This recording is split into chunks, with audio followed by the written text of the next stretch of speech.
শুরু হচ্ছে চিত্রচোর।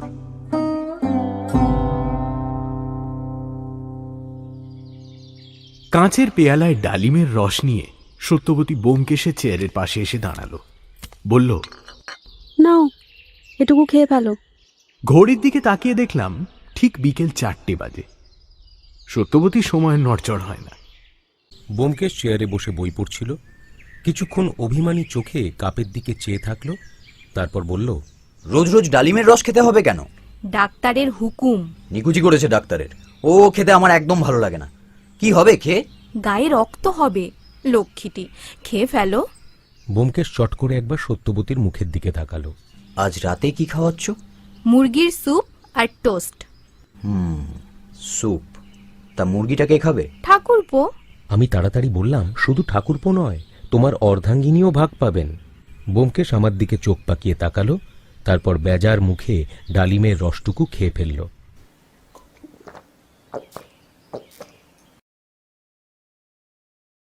প্রাচুর্যের সঙ্গে রিক্ততার নিবিড় মিলন ঘটেছে। মানুষের সংস্পর্শ এখানকার কাঁকুড়ে মাটিকে পঙ্কিল করে তুলতে পারেনি। ব্যোমকেশ হঠাৎ প্রশ্ন করল, রিক্সা কখন আসতে বলেছ? 4:30। ব্যোমকেশ আরেকবার ঘড়ির দিকে তাকিয়ে বইয়ের দিকে চোখ নামালো। বুঝলাম, ঘড়ির কাঁটার আস্তে আস্তে ঘুরে চলা তাকে অধীর করে তুলেছে। হেসে বললাম, রাই ধৈর্যং রঘু ধৈর্যং। ব্যোমকেশ খিঁচিয়ে উঠল। লজ্জা করে না তোমার? আমাকে দেখিয়ে দেখিয়ে সিগারেট খাচ্ছ? হাত পোড়া সিগারেট জানলার বাইরে ফেলে দিলাম। ব্যোমকেশ এখনো সিগারেট খাওয়ার অনুমতি পায়নি। সত্যবতী কঠিন দিব্যি দিয়েছে, তার অনুমতি না নিয়ে সিগারেট খেলে মাথা খাবে, মরা মুখ দেখবে। আমিও ব্যোমকেশের সামনে সিগারেট খেতাম না। প্রতিজ্ঞাবদ্ধ নেশাখোরকে লোভ দেখানোর মতো পাপ আর নেই। কিন্তু ওই মাঝে মাঝে ভুল হয়ে যেত। ঠিক 4:30 সময় বাড়ির সদরে দুটো সাইকেল রিক্সা এসে দাঁড়ালো। আমরা তৈরি ছিলাম, সত্যবতীও এরই মধ্যে সাজগোজ করে নিয়েছিল। আমরা বেরোলাম। আমাদের বাড়ির একতলার সঙ্গে দোতলার কোনো যোগ ছিল না। সদরের খোলা বারান্দার উপাস থেকে উপরে সিঁড়ি উঠে গেছিল। বাড়ির সামনে খানিকটা খোলা জায়গা, তারপর ফটক। বাড়ি থেকে বেরিয়ে আমাদের বাড়ির মালিক অধ্যাপক সোম বিরক্তি মেশানো গম্ভীর মুখে ফটকের কাছে দাঁড়িয়ে আছেন। অধ্যাপক সোমের বয়স বোধ করি 40-এর কাছাকাছি, কিন্তু তাকে দেখে 30-এর বেশি মনে হয় না। তাঁর আচার ব্যবহারেও বয়সের ছাপ নেই। সব কাজেই চটপটে উৎসাহশীল। কিন্তু তাঁর জীবনে একটি কাঁটা ছিল, সেটি তাঁর স্ত্রী। দাম্পত্য জীবনে তিনি সুখী হতে পারেননি। প্রফেসর সোম বাইরে যাওয়ার জন্য সাজগোজ করে দাঁড়িয়ে আছেন। আমাদের দেখে করুণভাবে হাসলেন। তিনি চায়ের নেমন্তন্নে যাবেন জানতাম, তাই জিজ্ঞেস করলাম, দাঁড়িয়ে যে যাবেন না? প্রফেসর সোম একবার নিজের বাড়ির দোতলার দিকে তাকিয়ে বললেন, যাব, কিন্তু গিন্নির সাজগোজ এখনো শেষ হয়নি। আপনারা এগোন। আমরা রিকশাতে চড়ে বসলাম। ব্যোমকেশ ও সত্যবতী একটাতে বসল, অন্যটায় আমি একা। ঘণ্টি বাজিয়ে রিকশা ছেড়ে দিল।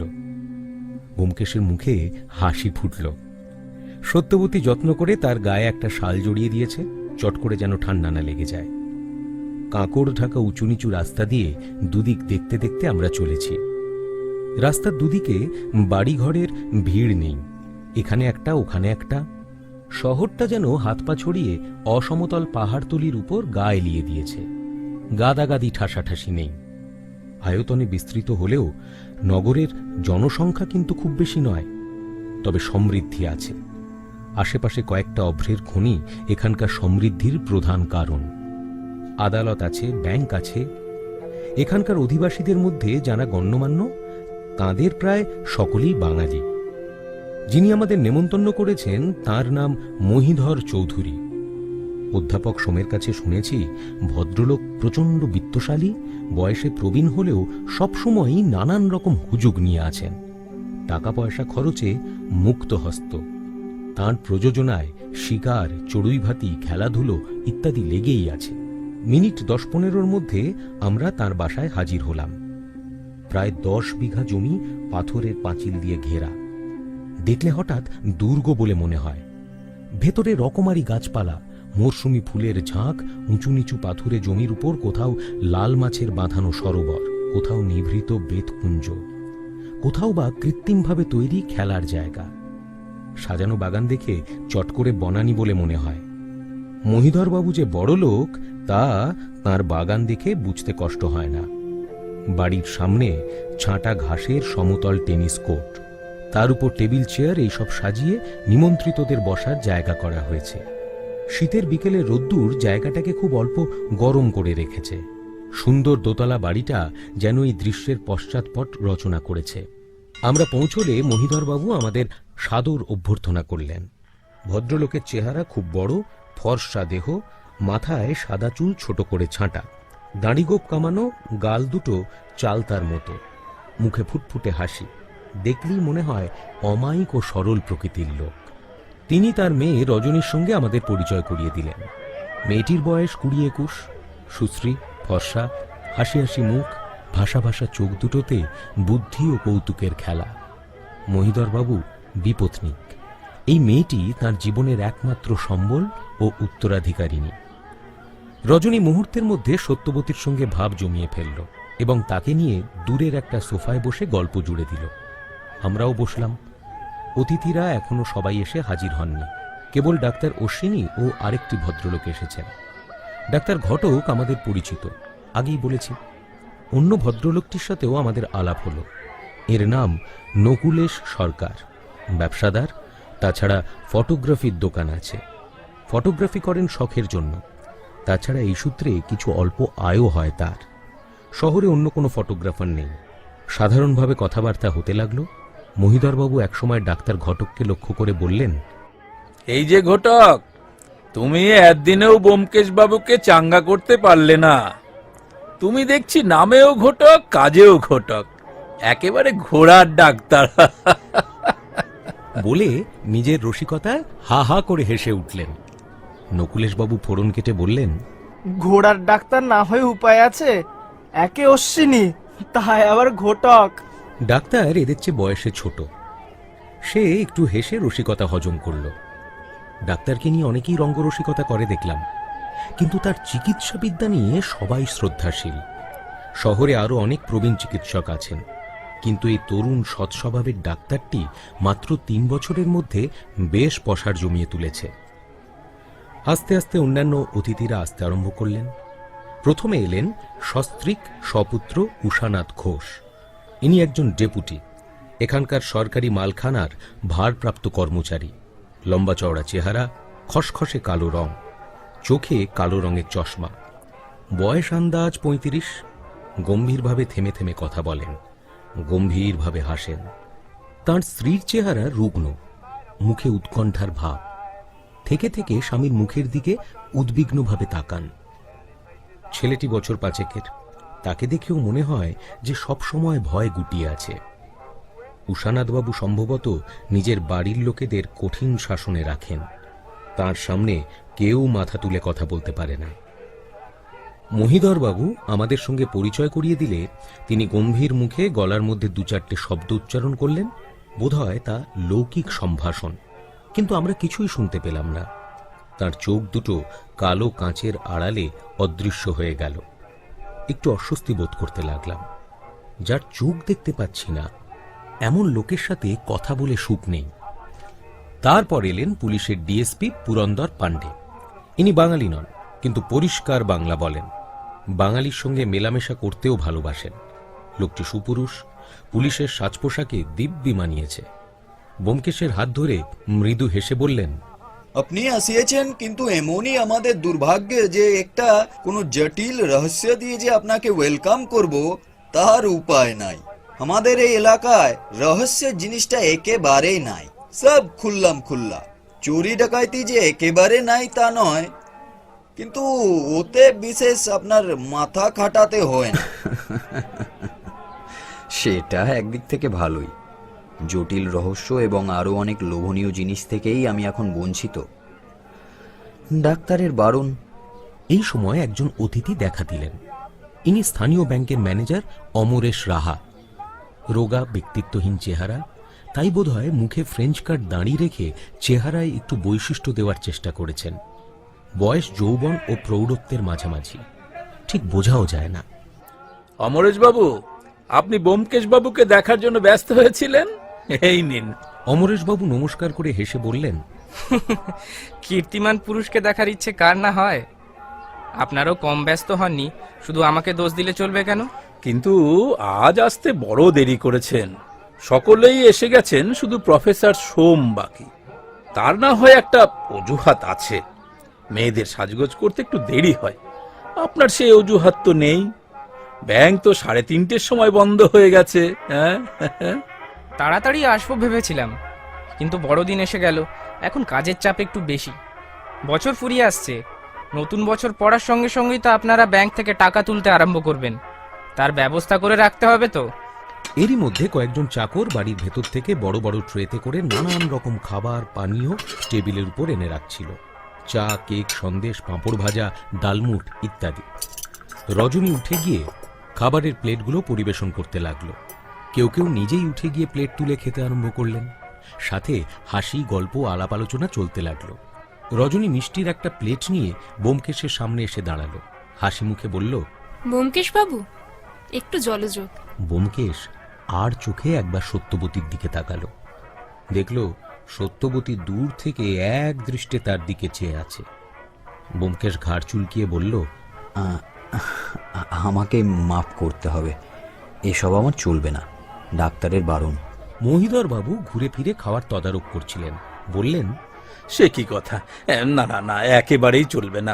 একটু কিছু মুখে দিন। ওহে ডাক্তার, তোমার রোগীর কি কিছুই খাবার হুকুম নেই? ডাক্তার টেবিলের সামনে দাঁড়িয়ে এক মুঠো ডালমুট মুখে ফেলে চিবোতে চিবোতে বলল, না খেলেই ভালো। শুনলেন তো, আমাকে শুধু 1 কাপ চা দিন। ভাববেন না, আবার আমরা আসবো। আজকের আশাটা মুখবন্ধ মাত্র। বেশ বেশ, আমার বাড়িতে রোজ সন্ধেবেলা কেউ না কেউ পায়ের ধুলো দেন। আপনারা যদি মাঝে মাঝে আসেন, ওই সন্ধ্যের বৈঠক ভালো জমে আর কি। এতক্ষণে অধ্যাপক সোম সস্ত্রীক এসে পৌঁছলেন। সোমের একটু লজ্জা লজ্জা ভাব। আসলে লজ্জা না পাওয়াই আশ্চর্য। সোমপত্নী মালতী দেবীর বর্ণনা আমরা এখনো দিইনি, কিন্তু আর না দিলেই নয়। বয়সে তিনি স্বামীর প্রায় সমান সমান। মোটা, কালো, থলথলে গরম, ভাঁটার মতো চোখ সবসময় গর্বিতভাবে ঘুরে বেড়াচ্ছে চারিপাশে। মুখশ্রী দেখে কেউ মুগ্ধ হবে সে সম্ভাবনা নেই। উপরন্তু তিনি সাজগোজ করে থাকতে বেশ ভালোবাসেন।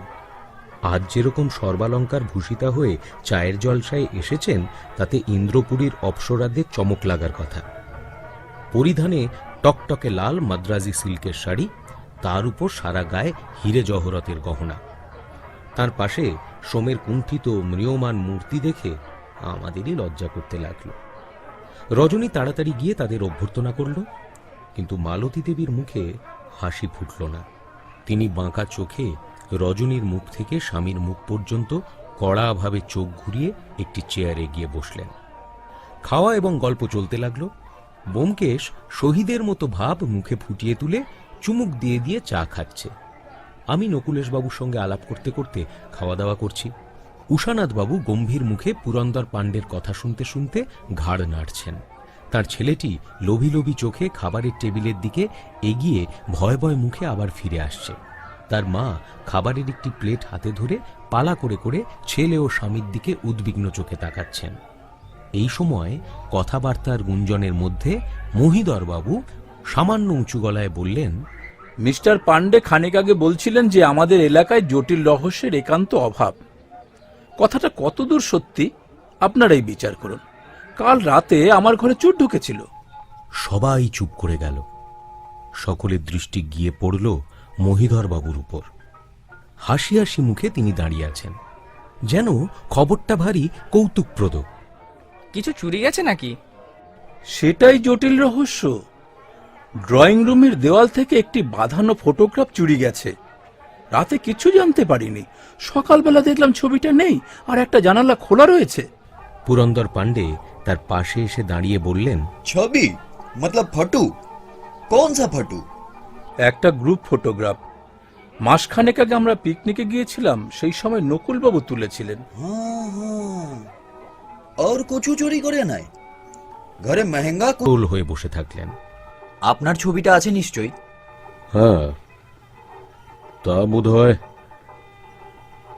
ঠিক মনে নেই কোথায় আছে। তার ভাব দেখে একটু বিস্মিত হলাম।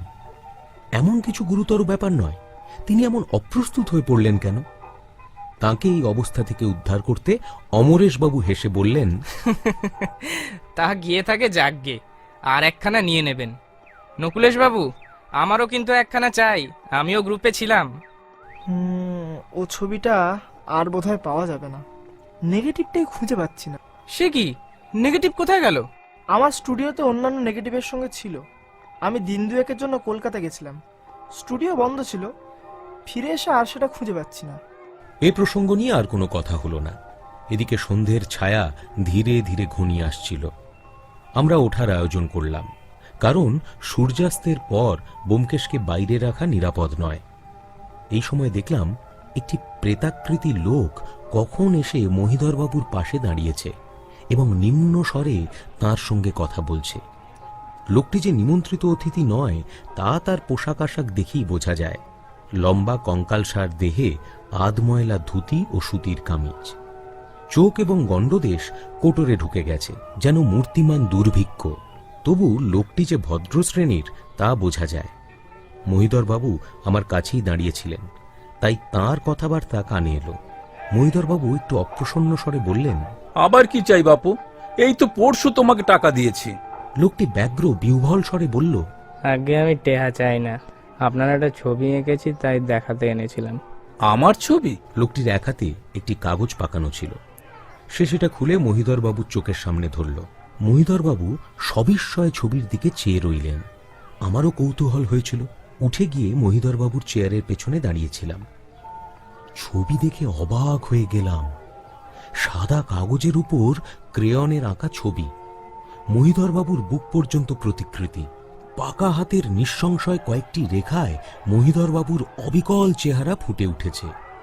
আমার দেখা দেখি রজনীও এসে বাবার পেছনে দাঁড়ালো এবং ছবি দেখে খুশি হয়ে বলে উঠল, বাহ, কি সুন্দর এঁকেছে ছবিটা। তখন আরো কয়েকজন এসে জুটলেন। ছবিখানা হাতে হাতে ঘুরতে লাগলো এবং সবারই মুখে প্রশংসা গুঞ্জরিত হতে লাগলো। দুর্ভিক্ষ পীড়িত চিত্রকর অদূরে দাঁড়িয়ে গদগদ মুখে দুই হাত ঘষতে লাগলেন। তুমি তো খাসা ছবি আঁকতে পারো। তোমার নাম কি? আমার নাম ফাল্গুনী পাল। মহিধরবাবু পকেট থেকে একটি 10 টাকার নোট বের করে প্রসন্ন স্বরে বললেন, বেশ বেশ, ছবিখানা আমি নিলাম। এই নাও তোমার পুরস্কার। ফাল্গুনী পাল কাঁকড়ার মতো হাত বাড়িয়ে তক্ষুনি নোট পকেটে পুরল। পুরন্দর পাণ্ডে ভুরু কুচকে ছবিখানা দেখছিলেন। হঠাৎ মুখ তুলে ফাল্গুনীকে প্রশ্ন করলেন, ওর ছবি তুমি আঁকলে কি করিয়ে? ফটো থেকে? হ্যাঁ, আগে না, ওকে পরশুদিন একবার দেখেছিলাম তাই। একবার দেখেছিলে তাতেই ছবি এঁকে দিলে? আমি পারি, আপনি যদি হুকুম দেন আপনার একটা ছবি এঁকে দেবো। বহুত আচ্ছা, বহুত আচ্ছা। তুমি যদি আমার ছবি এঁকে আনতে পারো তো আমি ভি তোমাকে 10 টাকা বকশিস দিব। ফাল্গুনী পাল সবিনয় সবাইকে নমস্কার করে চলে গেল। পাণ্ডে ব্যোমকেশের দিকে তাকিয়ে বলল, দেখা যাক কি করে। আমি তো আর পিকনিকের গ্রুপে ছিলাম না। ব্যোমকেশ অনুমোদন সূচক ঘাড় নাড়ল। তারপর সভা ভেঙে গেল। রাত আন্দাজ 8টার সময় আমরা 3 জন বসার ঘরে দরজা জানলা বন্ধ করে বসেছিলাম। রাতের খাবারের এখনো দেরি আছে।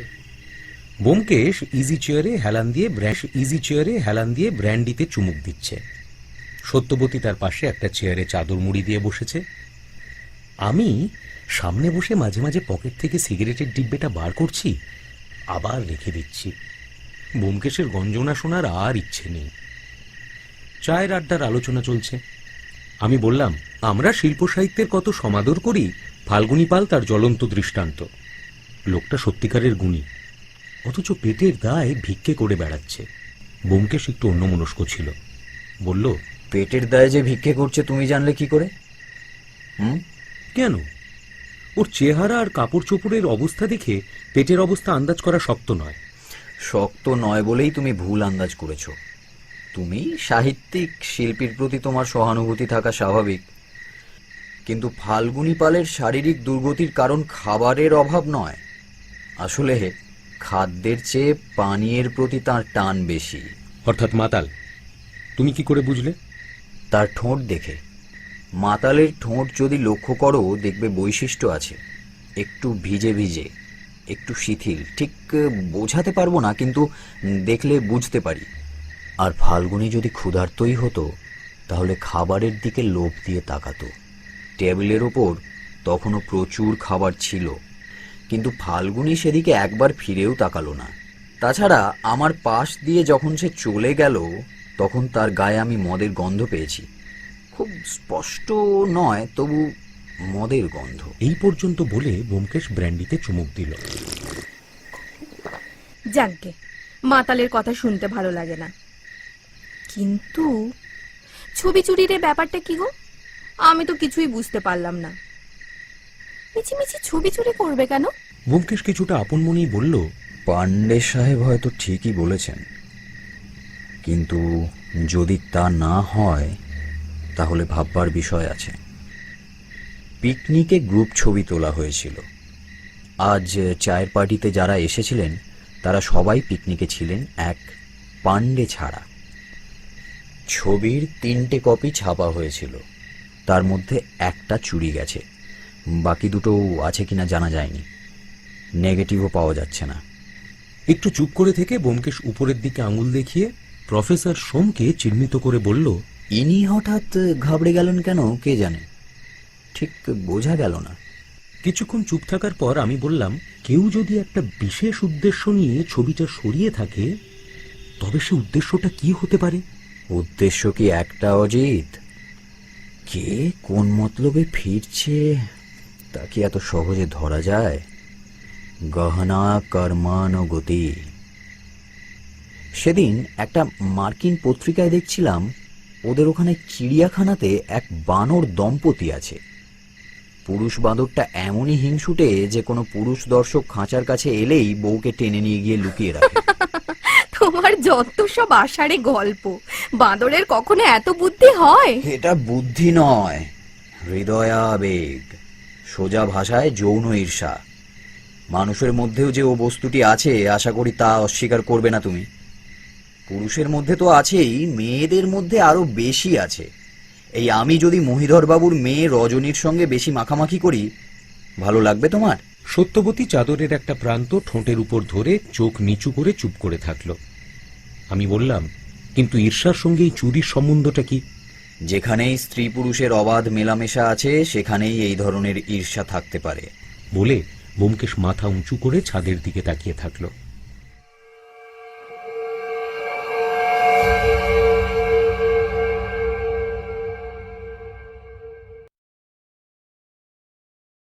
আঁকতে পারে তার এই দাবি সম্ভবত মিথ্যে।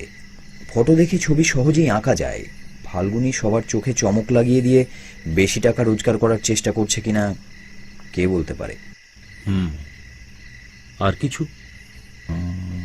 ফটোগ্রাফার নকুলেশ বাবু, তিনিও ছবি চুরি করে থাকতে পারেন। কিন্তু তার স্বার্থ কি? তার ছবি আরো বেশি করে বিক্রি হবে, এটাই তার স্বার্থ। বলে ব্যোমকেশ মুচকি মুচকি হাসতে লাগলো। আমি বললাম, এটা সম্ভব বলে তোমার মনে হয়? ব্যবসাদারদের পক্ষে কিছুই অসম্ভব নয়। আমেরিকায় ফসলের দাম বাড়াবার জন্য ফসল পুড়িয়ে দেয়, জানো? আচ্ছা, আর কেউ? আর একটা ব্যাপার হতে পারে, ওই দলের মধ্যে এমন কেউ আছে যে নিশ্চিহ্নভাবে নিজের অস্তিত্ব মুছে ফেলতে চায়। মানে দাগি আসামি। এই সময় বন্ধ ঘরের দরজায় মৃদু টোকা পড়ল। আমি গিয়ে দরজা খুলে দিলাম। অধ্যাপক সোম গরম ড্রেসিং গাউন পরে দাঁড়িয়ে আছেন। তাকে ভেতরে আসতে বললাম। আমরা আসা অবধি তিনি প্রায় প্রতিদিনই এই সময় একবার করে নেমে আসেন। কিছুক্ষণ গল্পগুজব হয়, তারপর খাবার সময় হলে তিনি চলে যান। তার গৃহিণী দু একবার দিনের বেলা এসেছেন বটে, কিন্তু সত্যবতীর সঙ্গে ভালো করে আলাপ করার আগ্রহ তার মধ্যে দেখা যায়নি। সত্যবতীও মহিলাটির প্রতি গভীর আকর্ষণ অনুভব করেনি। সোম এসে বসলেন। তাকে একটি সিগারেট দিয়ে নিজে একটি ধরালাম। ব্যোমকেশের সামনে সিগারেট খাওয়ার এই সুযোগ সে খিচখিচ করতে পারবে না। পার্টি কেমন লাগলো? ভালোই লাগলো। সকলেই বেশ একটু অন্য ধরনের ব্যক্তিত্বের ভদ্রলোক। বাইরে থেকে সাধারণত তাই মনে হয়, কিন্তু সে কথা আপনার চেয়ে কে বেশি ভালো জানে। মিসেস বক্সি, আজ যাদের সঙ্গে আলাপ হলো তাদের মধ্যে সবচেয়ে কাকে ভালো লাগলো বলুন? রজনীকে। ভারী সুন্দর স্বভাব, আমার তো বড্ড ভালো লেগেছে। সোমের মুখে একটা উজ্জ্বল ভাব ফুটে উঠল। সত্যবতী সেদিকে লক্ষ্য না করে বলে চলল, যেমন মিষ্টি চেহারা তেমনি মিষ্টি কথা, আর ভারী বুদ্ধিমতী। আচ্ছা, মহিধর বাবু এখনো মেয়ের বিয়ে কেন দিচ্ছেন না? ওর তো টাকার অভাব নেই। বিধবা বিধবা বিধবাকে কোন হিন্দুর ছেলে বিয়ে করবে? দরজার কাছ থেকে একটি তীক্ষ্ণ কণ্ঠস্বর শুনে আমরা চমকে উঠলাম। মালতী দেবী কখন এসে দরজার সামনে দাঁড়িয়েছেন আমরা কেউ বুঝতে পারিনি। খবরটা যেমন অপ্রত্যাশিত, খবরটি যিনি দিলেন তাঁর আবির্ভাবও তেমনই বিস্ময়কর। হতভম্ব হয়ে তাকিয়ে থাকলাম। মালতী দেবী হিংসে আর তিক্ততা মেশানো চোখে আমাদেরকে একে একে নিরীক্ষণ করে আবার বললেন, বিশ্বাস হচ্ছে না? উনি জানেন, ওকে জিজ্ঞাসা করুন। এখানে সবাই জানে, অতি বড় বেহায়া না হলে বিধবা মেয়ে আইবুড়ো সেজে বেড়ায় না। কিন্তু দোকান কাটার কি লজ্জা আছে? অত যে ছলা কলা, ও সব পুরুষ ধরার ফাঁদ। মালতী দেবী যেমন আচম্বিতে এসেছিলেন তেমনি চট করে চলে গেলেন। সিঁড়িতে তার দুমদুম পায়ের আওয়াজ শোনা গেল। আমাদের মধ্যে সবচেয়ে বেশি অভিভূত হয়েছিলেন প্রফেসর সোম। তিনি লজ্জায় মাথা তুলতে পারছিলেন না। কিছুক্ষণ চুপ করে কেটে গেল। শেষে তিনি অসহায় মুখ তুলে দুঃখী গলায় বললেন, আমাকে আমাকে আপনারা মাফ করুন। মাঝে মাঝে ইচ্ছে হয় কোথাও পালিয়ে যাই। তার গলার স্বর বুঝে এলো। রজনী সত্যি বিধবা? হ্যাঁ, 14 বছর বয়সে বিধবা হয়। মহিধরবাবু বিশ্ববিদ্যালয়ের কৃতি ছাত্রের সঙ্গে মেয়ের বিয়ে দিয়েছিলেন। বিয়ের 2 বছর পরে প্লেনে চড়ে সে বিলেত যাত্রা করে।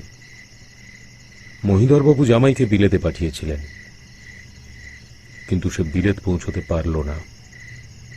পথেই বিমান দুর্ঘটনায় সে মারা গেল। রজনীকে কুমারী বলা চলে। কিছুক্ষণ সবাই চুপচাপ।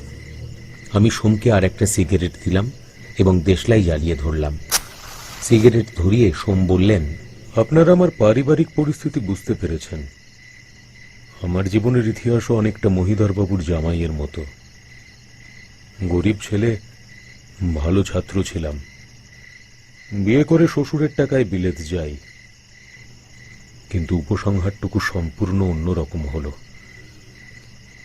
আমি পড়াশুনো শেষ করে ফিরে এলাম, কলেজের অধ্যাপক হলাম, কিন্তু বেশি দিন টিকতে পারলাম না। কাজ ছেড়ে দিয়ে আজ 7 বছর এখানে বসে আছি। খাওয়া দাওয়ার অভাব নেই, আমার স্ত্রীর অনেক টাকা। তার কথাগুলোতে ভেতরের তেতো হয়ে ওঠা মনের ভাবটা ফুটে উঠল। আমি একটু কিন্তু কিন্তু করে জিজ্ঞেস করলাম, কাজ ছেড়ে দিলেন কেন? সোম উঠে দাঁড়িয়ে বললেন, লজ্জায়। স্ত্রী স্বাধীনতার যুগে স্ত্রীকে ঘরে বন্ধ করে রাখা যায় না। অথচ মাঝে মাঝে ভাবি, বিমান দুর্ঘটনাটা যদি রজনীর স্বামীর না হয়ে আমার হতো, সব দিক থেকেই ভালো হতো। সোম দরজার দিকে এগিয়ে গেলেন। ব্যোমকেশ পেছন থেকে বলল, প্রফেসর সোম, যদি কিছু মনে না করেন একটা প্রশ্ন করি। যে গ্রুপ ছবিটা কিনেছিলেন সেটা কোথায়? সোম ফিরে দাঁড়িয়ে বললেন, সেটা আমার স্ত্রী কুচি কুচি করে ছিঁড়ে ফেলে দিয়েছেন। তাতে আমি আর রজনী পাশাপাশি দাঁড়িয়েছিলাম। সোম আস্তে আস্তে বেরিয়ে গেলেন। রাতে খেতে বসে বেশি কথাবার্তা হলো না।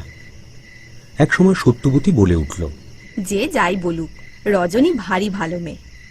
কম বয়সে বিধবা হয়েছে, বাপ যদি একটু সাজিয়ে গুছিয়ে রাখতে চান তাতে দোষের তো কিছু দেখি না।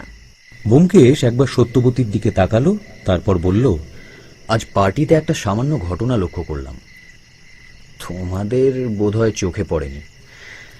মহিধর বাবু তখন ছবি চুরির গল্প আরম্ভ করেছেন। সকলের চোখ তাঁর দিকে। দেখলাম ডাক্তার ঘটক একটু দূরে দাঁড়িয়েছিলেন। রজনী চুপি চুপি তার কাছে গিয়ে তার পকেটে একটা চিঠির মতো ভাঁজ করা কাগজ ফেলে দিয়ে চলে গেল। দুজনের মধ্যে একটা চকিত চাহনি খেলা করে গেল। আমার মনে হয় আমি ছাড়া এ দৃশ্য আর কেউ লক্ষ্য করেনি, মালতী দেবীও না।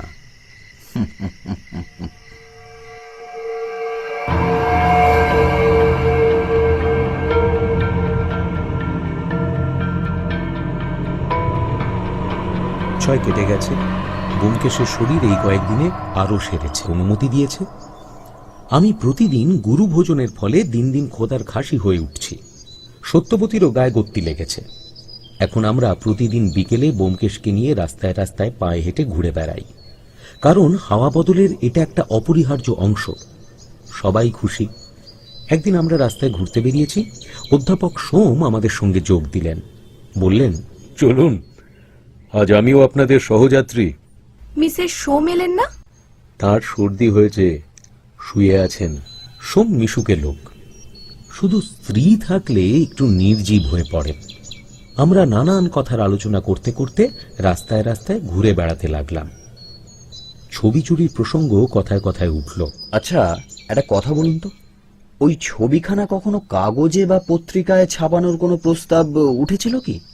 সোম চট করে একবার ব্যোমকেশের দিকে তাকালেন, তারপর ভুরু কুঁচকে ভাবতে ভাবতে বললেন, কই, আমি তো কিছু জানি না।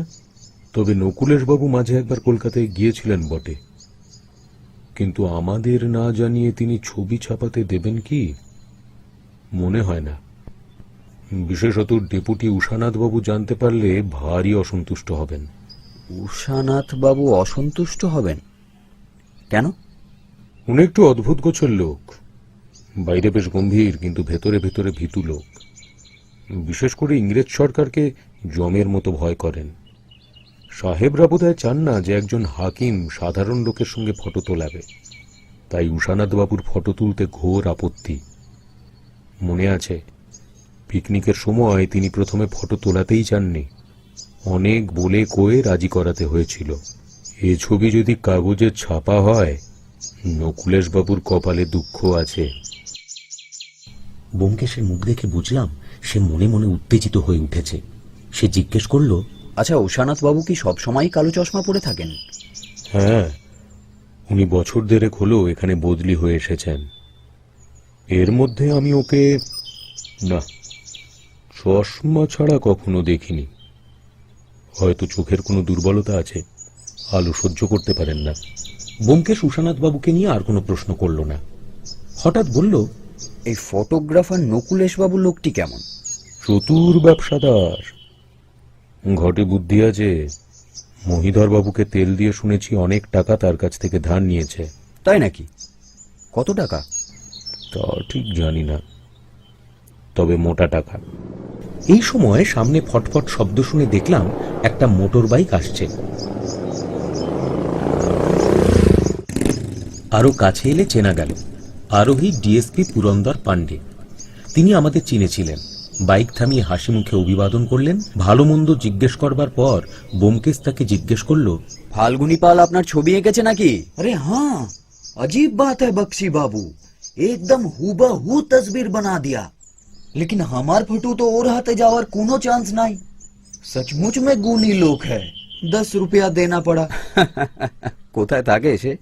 আরে यार बोलेन केनो, ए तो बड़ो गुनी आदमी आछे, लेकिन पूरा नशेड़ी है। गांजा, दारू, गोली, कोकेन कुछ बात देय ना। एक मास मतो हलो एसेছে এখানে, लेकिन এখানে এসে যেখানে সেখানে পড়ে থাকে। কোনো দিন কারো বারান্দায়, কোনো দিন কারো খোড়ের গাদায়, এই সব জায়গায় রাত কাটায়। अब মহিধর বাবু ने अपने बगीचे में रहने का बंदोबस्त कर दिया। ওখানে একটা মাটির ঘর আছে, দুদিন ধরে ওখানেই আছে। হতভাগ্য এবং চরিত্রহীন শিল্পীদের যে দশা হয়, ফাল্গুনীরও তাই হয়েছে। তবু কিছুদিনের জন্য সে একটা আশ্রয় পেয়েছে জেনে মনটা একটু আশ্বস্ত হলো। পান্ডে আবার গাড়িতে স্টার্ট দেওয়ার সময় সোম বলে উঠলেন,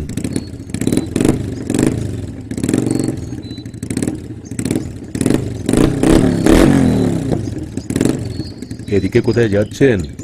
মহিধর বাবুকে পাশই যা রহে হ্যাঁ।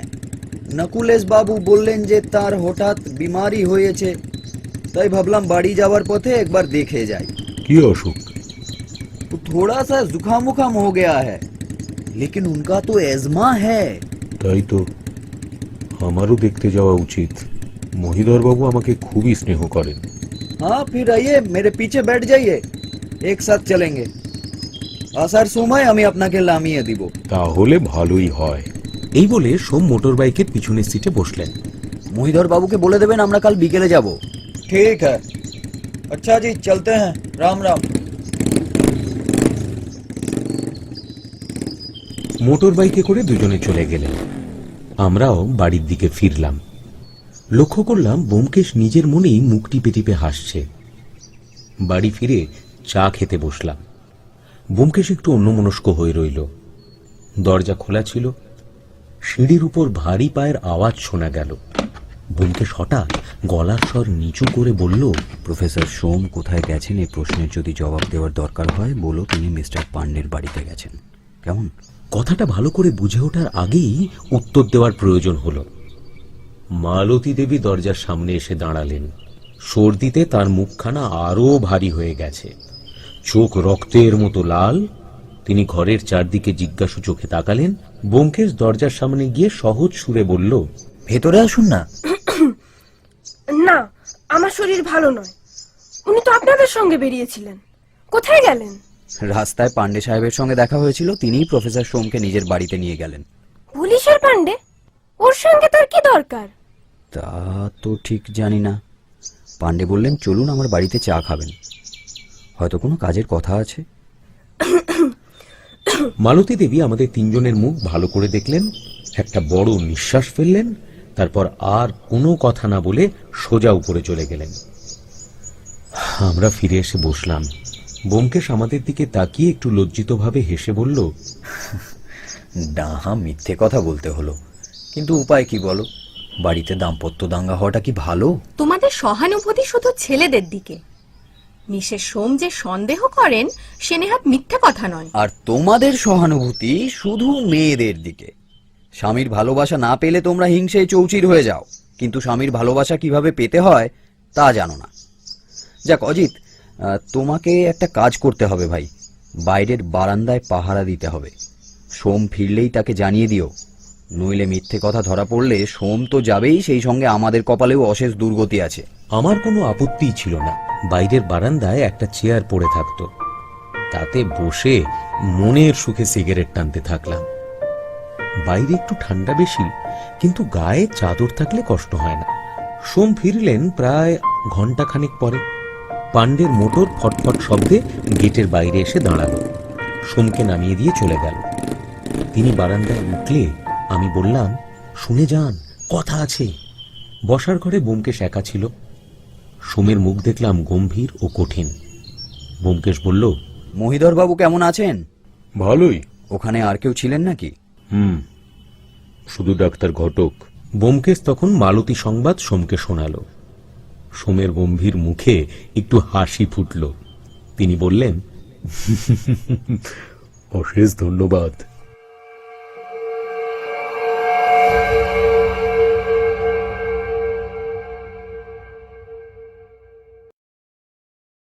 দাম্পত্য কলহ শুধু বাড়ির উপরতলায় থেমে নেই, নিচের তলাতেও নেমে এসেছে। সত্যবতীর মুখ ভারী, ব্যোমকেশের ঠোঁটে বাঁকা কাঠিন্য। দাম্পত্য কলহ বোধহয় সর্দি কাশির মতোই ছোঁয়াচে রোগ। কি করে দাম্পত্য কলহের শুরু হয়, কেমন করে তা শেষ হয়, এসব গূঢ় রহস্য কিছুই জানি না। কিন্তু জিনিসটা নতুন নয়, আগেও দেখেছি। ঋষি শ্রাদ্ধের মতো মহা ধুমধামের সঙ্গে আরম্ভ হয়ে হঠাৎ করে আবার কখন যে কে শূন্যে মিলিয়ে যাবে তাতে সন্দেহ নেই। খাবার শেষ হলে ব্যোমকেশ বলল, অজিত চলো, আজ সকালবেলা একটু বেরোনো যাক। বেশ চলো। সত্যবতী তৈরি হয়নি? আমার বাড়িতে কাজ আছে, সকাল বিকেল টোটো করে বেড়ালে তো আর চলে না। ব্যোমকেশ উঠে শালটা গায়ে জড়াতে জড়াতে বলল, আমাদের দুজনের যাওয়ার প্রস্তাবই আমি রেখেছিলাম। চলো চলো, শুধু শুধু বাড়িতে বসে থেকে লাভ নেই। সত্যবতী ব্যোমকেশের পায়ের দিকে একবার কড়া নজরে তাকিয়ে বলল, যার রোগা শরীর তার মোজা পায়ে দিয়ে বাইরে যাওয়া উচিত। এই বলে ঘর থেকে বেরিয়ে গেল। আমি হাসি চাপতে না পেরে বারান্দায় গিয়ে দাঁড়ালাম। কয়েক মিনিট পর ব্যোমকেশ বেরিয়ে এলো। তার কপালে গভীর ভ্রুকুটি, কিন্তু পায়ে মোজা। রাস্তায় বেরোলাম। ব্যোমকেশের যে বিশেষ কোনো যাবার জায়গা আছে তা বুঝতে পারিনি। ভেবেছিলাম হাওয়া বদলকারীর সাধারণ ঘুরে বেড়ানোর ইচ্ছে তার মধ্যে ভর করেছে। কিন্তু কিছু দূর যাওয়ার পর একটা খালি ফিটন দেখে সে তাতে উঠে বসল। আমিও উঠলাম। ব্যোমকেশ বলল, डेप्यूटी उषानाथ बाबू का मकान चलो। ফিটন চলতে আরম্ভ করলে আমি বললাম, হঠাৎ উষানাথ বাবু কেন? আজ রবিবার, তিনি বাড়িতে থাকবেন, তাকে দু একটা কথা জিজ্ঞেস করার আছে। আধ মাইল রাস্তা চলার পর আমি বললাম, ব্যোমকেশ, তুমি ছবি চুরির ব্যাপার নিয়ে মাথা ঘামাচ্ছ মনে হচ্ছে। সেইটাই তো আবিষ্কার করার চেষ্টা করছি। আরও আধ মাইল পথ পেরিয়ে উষানাথ বাবুর বাড়িতে পৌঁছানো গেল। হাকিম পাড়ার বাড়ি, পাঁচিল দিয়ে ঘেরা। ফটকের কাছে ফিটনকে অপেক্ষা করতে বলে আমরা ভেতরে ঢুকলাম। প্রথমেই চমক লাগলো, বাড়ির সদরে কয়েকজন পুলিশের লোক দাঁড়িয়ে আছে। তারপর দেখলাম ডিএসপি পুরন্দর পাণ্ডের মোটর বাইকও রয়েছে। উষানাথ ও পাণ্ডে সদর বারান্দায় ছিলেন।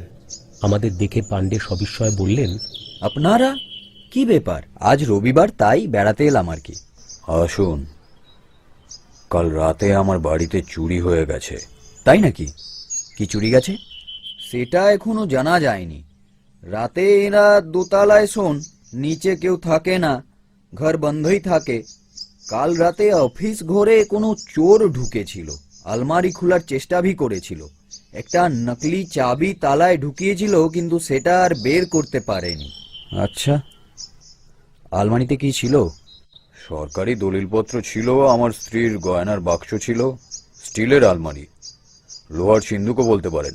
উষানাথ বাবুর চোখে কালো চশমা, চোখ দেখা যাচ্ছে না, কিন্তু তা সত্ত্বেও তার মুখ দেখে মনে হলো তিনি ভয় পেয়েছেন। তাহলে চোর কিছু নিয়ে যেতে পারেনি, তাই তো? সেটা আলমারি না খোলা পর্যন্ত কিছু বোঝা যাবে না। একটা চাবিওয়ালাকে ডাকতে পাঠাইছি। ভালোই করেছেন। চোর ঘরে ঢুকলো কি করে? ও খিড়কির একটা কাঁচ ভেঙে হাত ঢুকিয়ে ছিটকিনিটা খুলেছে। आइए ना, हम दिखाते हैं।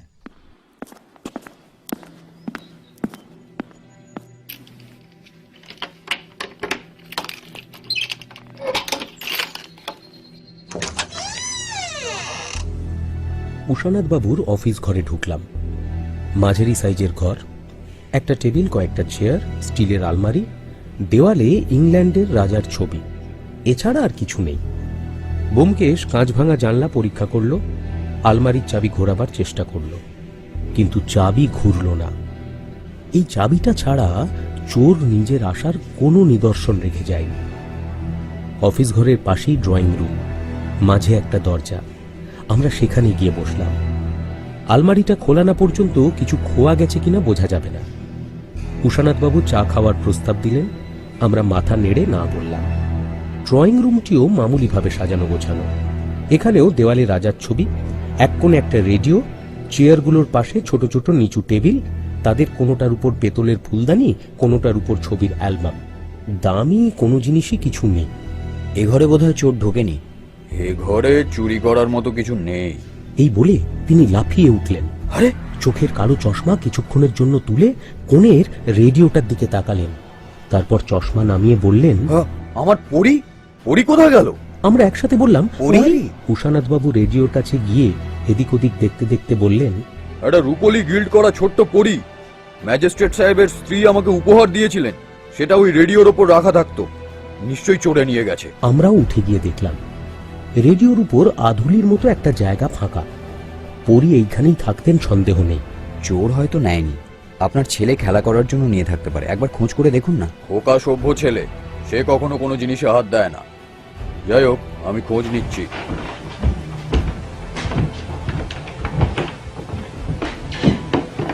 তিনি উপরে উঠে গেলেন। ব্যোমকেশ পাণ্ডেকে জিজ্ঞেস করল, কাউকে সন্দেহ করেন? সেরম তো কিছু, लेकिन एक अरदाली बोल रहा था कि कल रात ওই 7:30টার দিকে একটা পাগল টাইপের লোক ডেপুটি বাবুর সাথে দেখা করতে এসেছিল। ডেপুটি বাবু দেখা করেননি, আরদালি বাইরে থেকেই ওকে ভাগিয়ে দিয়েছে। তো আরদালি যেরকম লোকটার ডেসক্রিপশন দিল তাতে তো মনে হলো ফাল্গুনি পাল। হ্যাঁ, একটা সাব ইন্সপেক্টরকে পাঠিয়েছি খোঁজ নিতে, দেখা যাক।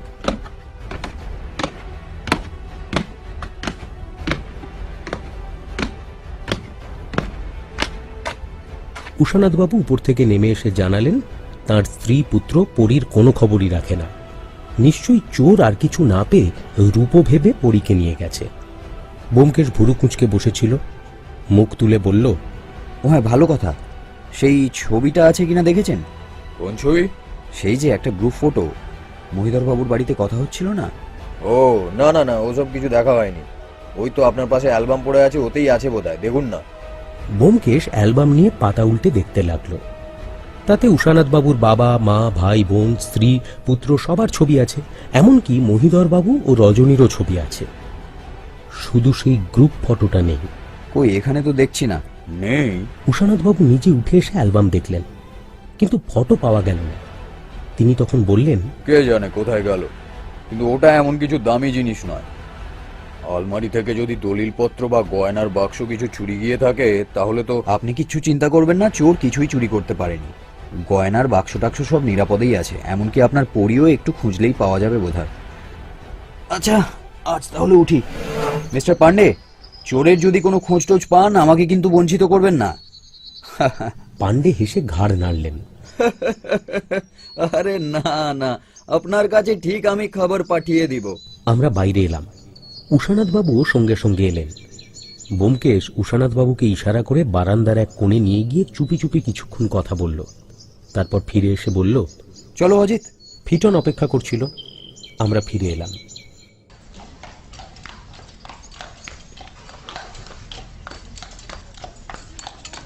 ব্যোমকেশ চিন্তামগ্ন হয়ে রইল। তারপর এক সময় বলল, উষানাথ বাবু একসময় চোখের চশমা তুলেছিলেন, তখন কিছু লক্ষ্য করেছিলেন নাকি? কই না, কি লক্ষ্য করব? উষানাথ বাবুর বাম চোখটা পাথরের। তাই নাকি? কালো চশমা এর জন্যই? হ্যাঁ, বছর 3 আগে ওর চোখের ভেতর একটা ফোঁড়া হয়, অপারেশন করে চোখটা বাদ দিতে হয়েছিল। ওর সব সময় ভয় সাহেবরা জানতে পারলেই ওর চাকরি যাবে, তাই চশমা। আচ্ছা, ভীতু লোক তো। এই কথাই বুঝি আড়ালে গিয়ে হচ্ছিল? হ্যাঁ। এই তথ্যের গুরুত্ব কতখানি তা হিসেব করতে পারলাম না। উষানাথবাবু যদি কানাই হন তাতে পৃথিবীর কোন ক্ষতিটা বাড়বে? ফিটন আস্তে আস্তে বাড়ির কাছে আসতে লাগলো। ব্যোমকেশ বলল, অজিত, যাওয়ার সময় তুমি প্রশ্ন করেছিলে না ছবি চুরির ব্যাপারটা গুরুতর কিনা? সে প্রশ্নের উত্তর এখন দেওয়া যেতে পারে। ব্যাপার খুবই গুরুতর। সত্যি? কি করে বুঝলে?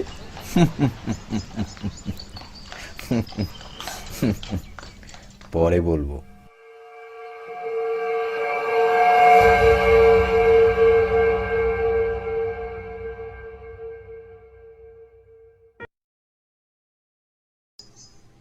ফিরতে রাত করবে নিশ্চয়ই।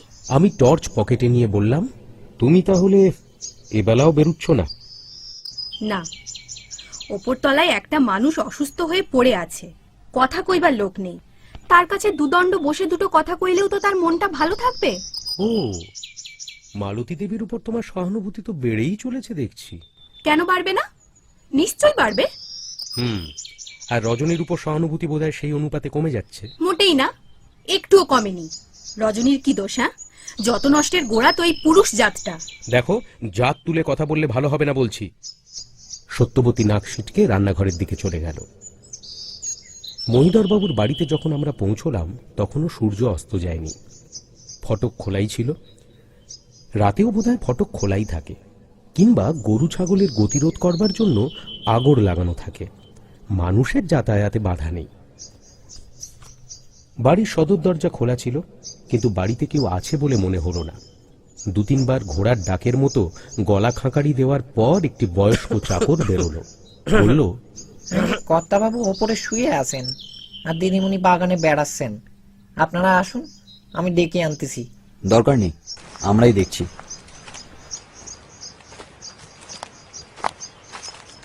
বাগানে নেমে ব্যোমকেশ বাগানের একটা কোণ লক্ষ্য করে এগিয়ে চলল। গাছপালা ঝোপঝাড়ে বেশি দূর পর্যন্ত দেখা যায় না, কিন্তু ঘাসে ঢাকা সরু পথগুলো মাকড়সার জালের মতো চারিদিকে বিস্তৃত হয়ে গেছে। বুঝলাম ব্যোমকেশ ফাল্গুনী পালের আস্তানার খোঁজে চলেছে। বাগানের কোণে এসে পৌঁছলাম। একটা মাটির ঘর, মাথায় টালির ছাউনি, সম্ভবত মালিদের যন্ত্রপাতি রাখার জায়গা। পাশেই একটা প্রকাণ্ড ইঁদারা। ঘরের দরজা খোলা রয়েছে, কিন্তু ভেতরে অন্ধকার। আমি টর্চের আলো ভেতরে ফেললাম। অন্ধকার খড়ের বিছানার উপর কেউ শুয়েছিল।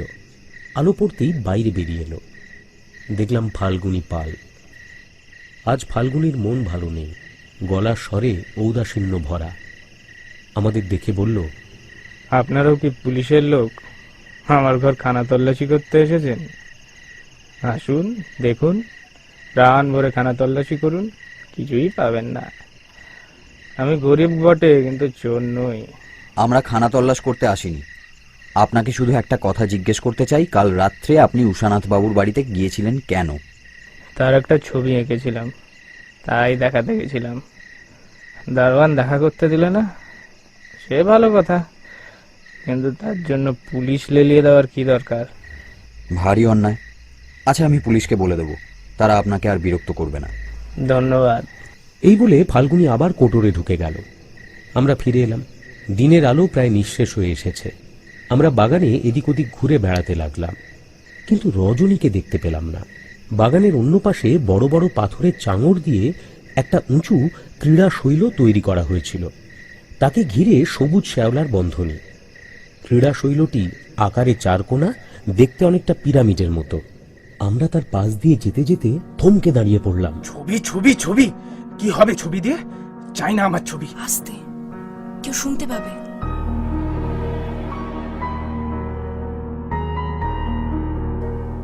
গলার আওয়াজ দুটো পরিচিত। প্রথমটা ডাক্তার ঘটকের, দ্বিতীয়টা রজনীর। ডাক্তার ঘটককে আমরা শান্ত সংযতবাক মানুষ বলেই জানি।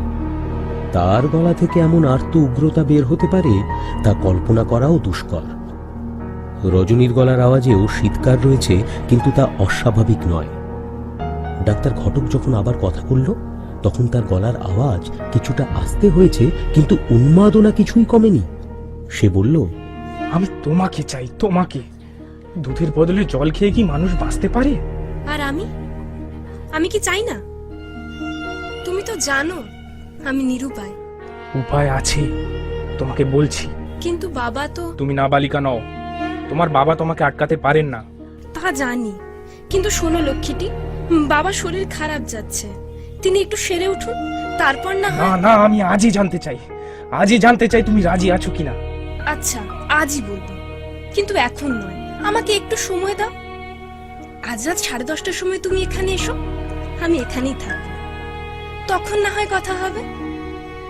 এখন হয়তো বাড়িতে কেউ এসেছে, আমি বরং যাই। ব্যোমকেশ নিঃশব্দে আমার হাত ধরে টেনে নিল।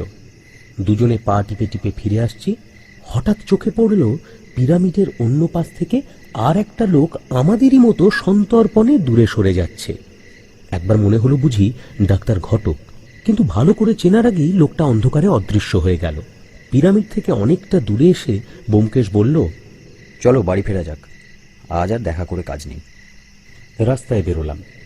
অন্ধকার হয়ে গেছে, আকাশে চাঁদ নেই। পথের পাশে কেরোসিনের আলোগুলো দূরে দূরে মিটিমিটি করে জ্বলছে। আমি মাঝে মাঝে টর্চ জ্বালিয়ে পথ চিনে চিনে চলতে লাগলাম।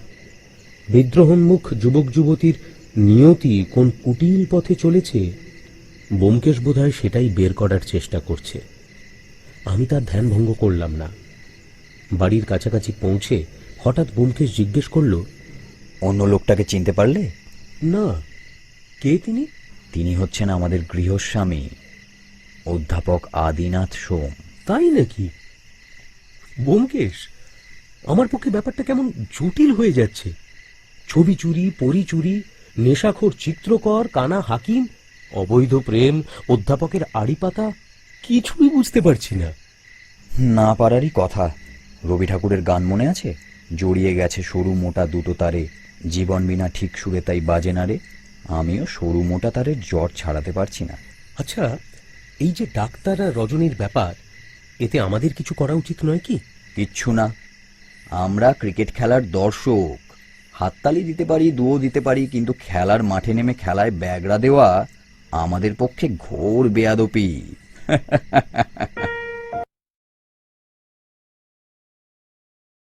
বাড়ি ফিরে দেখলাম সত্যবতী একা একা পশমের গেঞ্জি বুনছে। বললাম, তোমার রোগীর কি খবর? সত্যবতী উত্তর দিল না। সেলাইয়ের উপর ঝুঁকে দ্রুত কাটা চালাতে লাগলো। জিজ্ঞেস করলাম, কি মুখে কথা নেই কেন? মালতী দেবীকে দেখতে গিয়েছিলে তো? হ্যাঁ, গিয়েছিলাম। সত্যবতী মুখ তুলল না, কিন্তু তার মুখ আস্তে আস্তে লাল হয়ে উঠতে লাগলো। ব্যোমকেশ কাছেই দাঁড়িয়ে লক্ষ্য করছিল। হঠাৎ হো হো করে হেসে ব্যোমকেশ নিজের শোয়ার ঘরে ঢুকে গেল। সত্যবতী ছুঁচ ফোটার মতো চমকে উঠে শোয়ার ঘরের দরজার দিকে ক্রুদ্ধ চোখে তাকালো, তারপর আবার সামনে ঝুঁকে দ্রুত কাঁটা চালাতে লাগলো। আমি তার পাশে বসে বললাম, কি ব্যাপার খুলে বলো দেখি। কিছু না। চা খাবে তো? জল চড়াতে বলে এসেছি, আমি গিয়ে দেখি। এই বলে সে ওঠার উপক্রম করলো। আমি বাধা দিয়ে বললাম, আহা, কি হয়েছে আগে বলো না, চা পরে হবে। সত্যবতী তখন আবেগ ভরা গলায় বলে উঠল, কি আবার হবে? ওই লক্ষ্মী ছাড়া মেয়ে মানুষটার কাছে আমার যাওয়াই ভুল হয়েছিল। এমন পচা নোংরা মন আমাকে বলে কিনা আমি বলতে পারবো না। যার অমন মুখ, তার মুখে নুড়ো জেলে দিতে হয়। শোয়ার ঘর থেকে আরেক দমক হাসির আওয়াজ এলো। সত্যবতী চলে গেল। ব্যাপার বুঝতে বাকি রইল না। রাগে আমারও মুখ গরম হয়ে উঠল।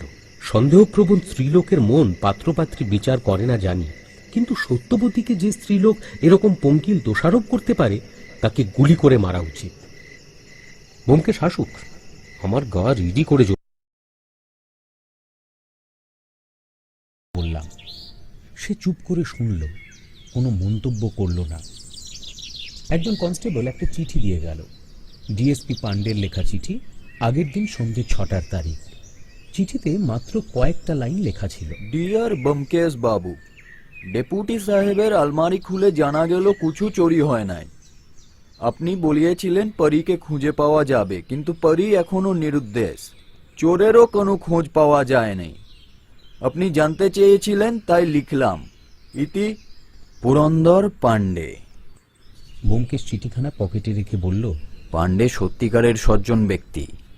এই সময় যিনি প্রায় ছুটে এসে পৌঁছলেন, তিনি নকুলেশ সরকার। মহিধরবাবুর পার্টির পর রাস্তায় নকুলেশ বাবুর সাথে দু একবার দেখা হয়েছিল। তিনি অত্যন্ত উত্তেজিতভাবে বললেন, এদিক দিয়ে যাচ্ছিলাম, তাই ভাবলাম খবরটা দিয়ে যাই। শোনেননি নিশ্চয়ই? ফাল্গুনী পাল, সেই যে ছবি আঁকতো, সে মহিধরবাবুর বাগানে কুয়োয় ডুবে মরেছে।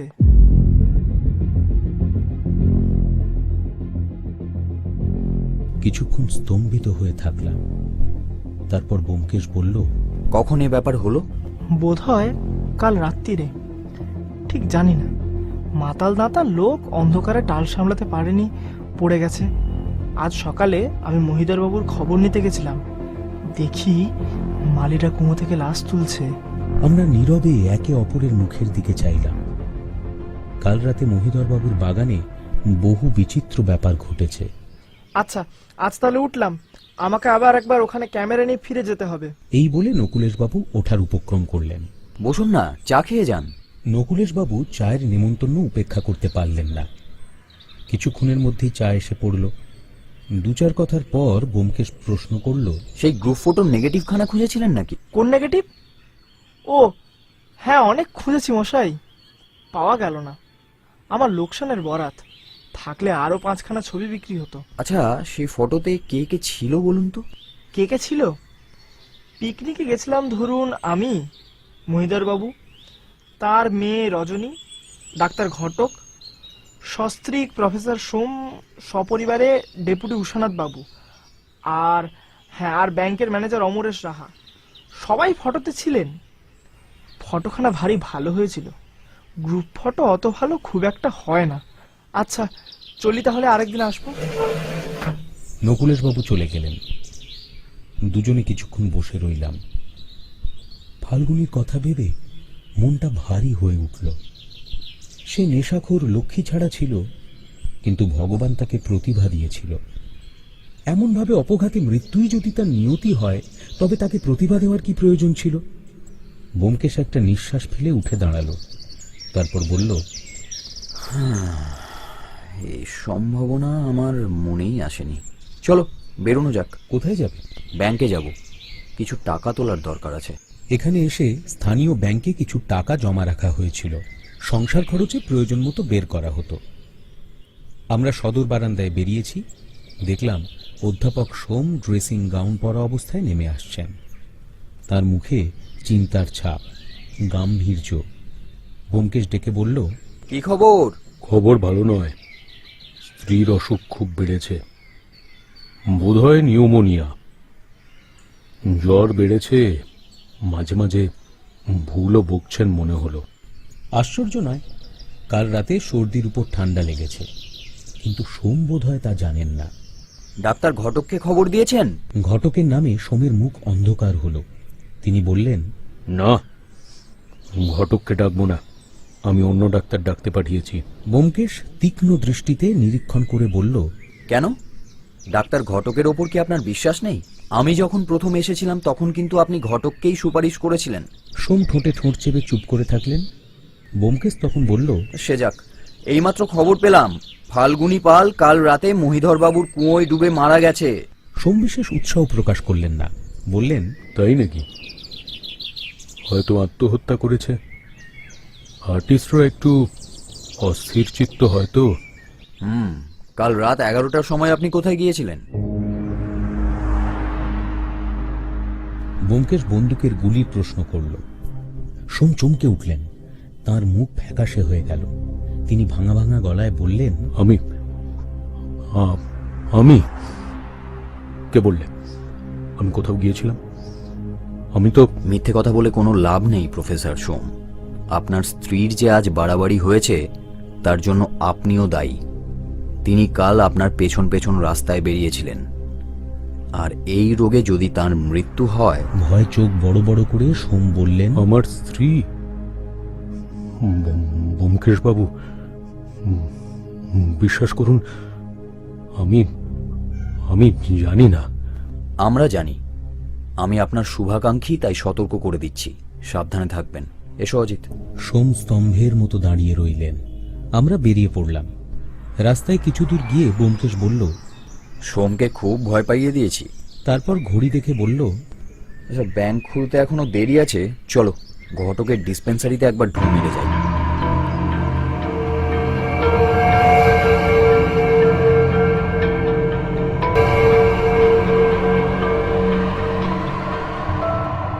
ঢুকতে যাব, শুনলাম সে একজনকে বলছে, দেখুন, আপনার ছেলে টাইফয়েড হয়েছে, লম্বা কেস, সারাতে সময় লাগবে।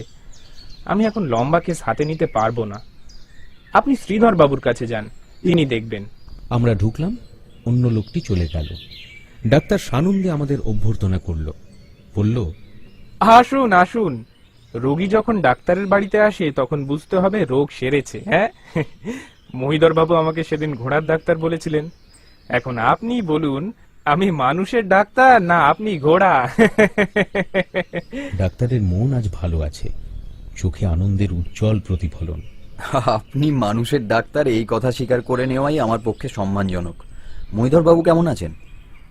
অনেকটা ভালো, প্রায় সেরে উঠেছেন। ফাল্গুনী পাল মারা গেছে, শুনেছেন নাকি? সেই ছবিওয়ালা? কি হয়েছিল তার? কিছুই হয়নি, কাল রাতে জলে ডুবে মারা গেছে। ব্যোমকেশ যতটুকু জানত সংক্ষেপে বলল। ডাক্তার কিছুক্ষণ বিমনা হয়ে রইল, তারপর বলল, আমার যাওয়া উচিত ছিল।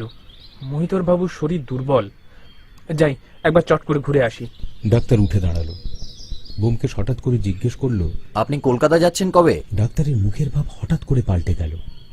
সে এক দৃষ্টিতে ব্যোমকেশের চোখের দিকে তাকিয়ে বলল, আমি কলকাতা যাচ্ছি। কে বললে আপনাকে? ব্যোমকেশ শুধু মুচকি হাসল। তখন ডাক্তার বলল, হ্যাঁ, শিগগির একবার যাবার ইচ্ছে আছে। আচ্ছা চললাম, যদি সময় পাই ও বেলা আপনার বাড়িতে যাব। ডাক্তার ছোট গাড়িতে চেপে চলে গেল।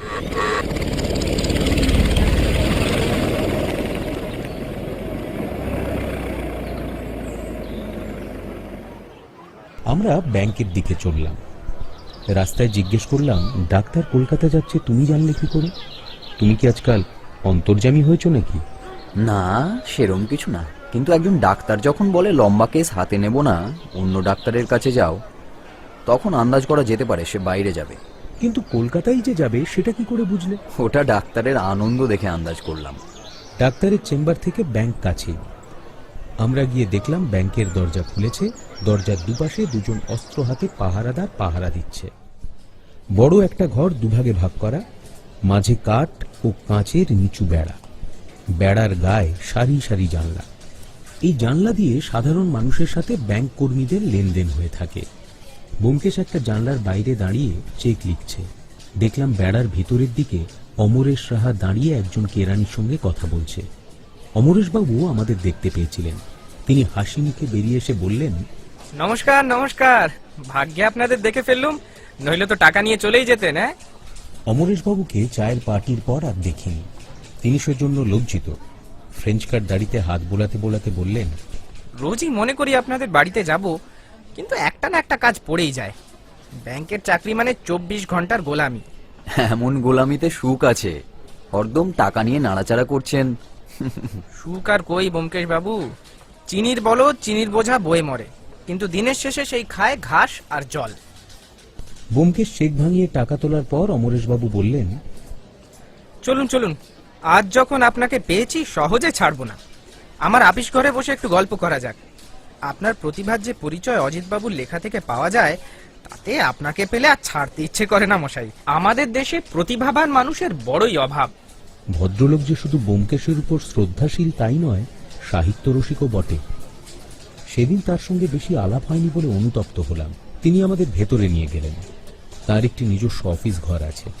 তার দরজা পর্যন্ত গিয়ে তিনি বললেন, না, এখানে নয়, চলুন উপরে যাই। এখানে গন্ডগোল, কাজের হুড়োহুড়ি, উপরে বেশ নিরিবিলি হবে।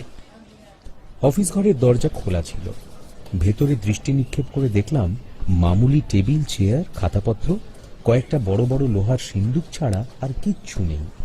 কাছেই সিঁড়ি। উপরে উঠতে উঠতে ব্যোমকেশ জিজ্ঞেস করল, ওপর তলাটা বুঝি আপনার কোয়ার্টার? হ্যাঁ, ব্যাংকেরও সুবিধে। তা স্ত্রী পুত্র পরিবার সবাই এখানেই থাকেন? স্ত্রী পুত্র পরিবার আমার নেই ব্যোমকেশ বাবু। ভগবান সুমতি দিয়েছিলেন, বিয়ে করিনি। একলা মানুষ, তাই ভদ্রভাবে চলে যায়। বিয়ে করলে হাঁড়ি ঢাল হতো।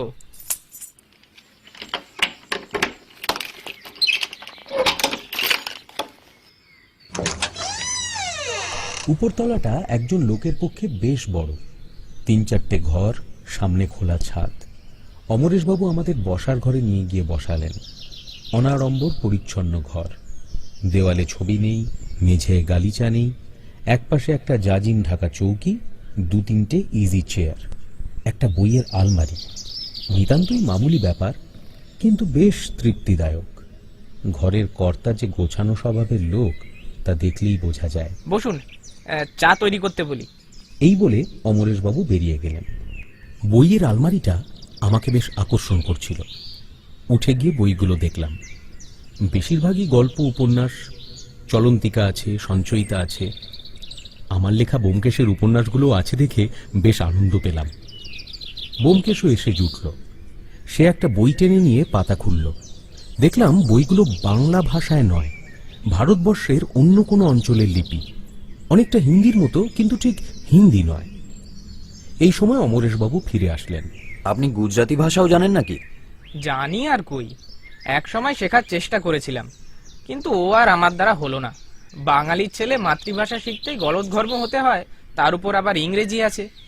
উপরন্তু যদি একটা তৃতীয় ভাষা শিখতে হয়, তাহলে তো বাঙালির শক্তিতে কুলোবেই না। অথচ শিখতে পারলে আমার উপকারী হতো। ব্যাংকের কাজে গুজরাটি জানা থাকলে কাজটা অনেক সুবিধে হয়। আমরা আবার এসে বসলাম। 2-4টে কথা সে কথার পর ব্যোমকেশ বলল, ফাল্গুনী পাল মারা গেছে, শুনেছেন বোধহয়? অমরেশবাবু চেয়ার থেকে প্রায় লাফিয়ে উঠলেন। হ্যাঁ, ফাল্গুনী পাল মারা গেছে? কবে, কোথায়, কি করে মারা গেল? ব্যোমকেশ ফাল্গুনীর মৃত্যুর বিবরণ দিল। শুনে অমরেশবাবু দুঃখিতভাবে মাথা নেড়ে বললেন, আহা বেচারা, বড় দুঃখ পেয়েছিল। কাল আমার কাছে এসেছিল তো। এবার আমাদের বিস্মিত হওয়ার পালা। কাল? কখন? এই তো সকালবেলা। কাল রবিবার ছিল, ব্যাংক বন্ধ। চায়ের কাপটি নিয়ে সবে বসেছি, ফাল্গুনি এসে হাজির। আমার ছবি এঁকেছে, তাই দেখাতে এসেছিল। চাকর 3 কাপ চা দিয়ে গেল। তকমা আটা চাকর, বুঝলাম ব্যাংকের পিয়ন, অবসর সময় বাড়িরও কাজ করে। ভাবগতিক দেখে মনে হলো অমরেশবাবু টাকা পয়সার ব্যাপারে বিলক্ষণ হিসেবি। ব্যোমকেশ চায়ের কাপ নাড়াচাড়া করতে করতে বলল, ছবিখানা কিনলেন নাকি? ওই আর কি, কিনতে হলো। 5 টাকা দিতে গেলাম, কিছুতেই নিলে না। 10 টাকা আদায় করে ছাড়লে। এমন জানলে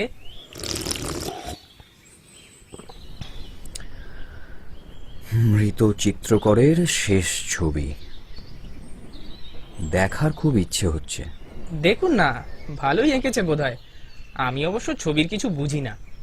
বইয়ের আলমারি নিচের দেরাজ থেকে একখণ্ড মোটা 4 কোনা কাগজ তিনি এনে আমাদের সামনে ধরলেন। ফাল্গুনি ভালো ছবি এঁকেছে।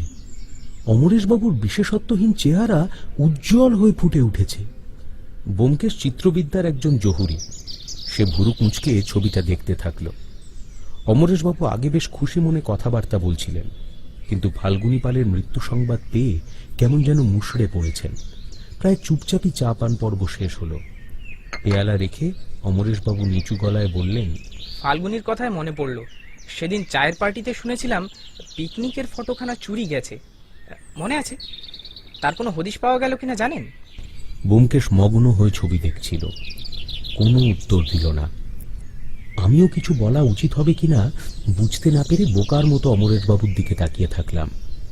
অমরেশবাবু তখন নিজেই বললেন, সামান্য ব্যাপার, তাই ও নিয়ে বোধহয় কেউ মাথা ঘামায়নি। ব্যোমকেশ ছবি নামিয়ে রেখে একটা নিঃশ্বাস ফেলে বলল, চমৎকার ছবি।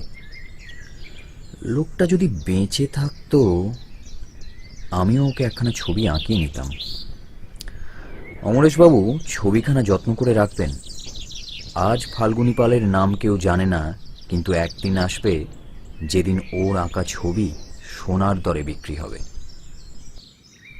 অতঃপর আমরা উঠলাম। আবার দেখা হবে। বছর শেষ হতে চললো। আমাকে আবার নববর্ষের ছুটিতে কলকাতায় গিয়ে হেড অফিসে কর্তাদের সঙ্গে দেখা করে আসতে হবে। এবার নববর্ষে 2 দিন ছুটি। 2 দিন ছুটি কেন? এবার 31শে ডিসেম্বর রবিবার পড়েছে। শনিবার অর্ধেক যদি ধরেন, তাহলে 2.5 দিন ছুটি পাওয়া যাবে। আপনারা এখনো কিছুদিন আছেন তো? হ্যাঁ, 2রা জানুয়ারি পর্যন্ত আছি বোধহয়। আচ্ছা, নমস্কার। আমরা বের হলাম। ব্যাংকের ভেতর দিয়ে নামতে হলো না। বাড়ির পিছন দিকে একটা খিড়কি সিঁড়ি ছিল, সেই পথে নেমে রাস্তায় এলাম। বাজারের মধ্যে দিয়ে যেতে যেতে হঠাৎ মনে পড়ল, আরে সিগারেট ফুরিয়েছে। বললাম, ব্যোমকেশ এসো, একটা সিগারেট কিনতে হবে। ব্যোমকেশ অন্যমনস্ক ছিল, চমকে উঠল।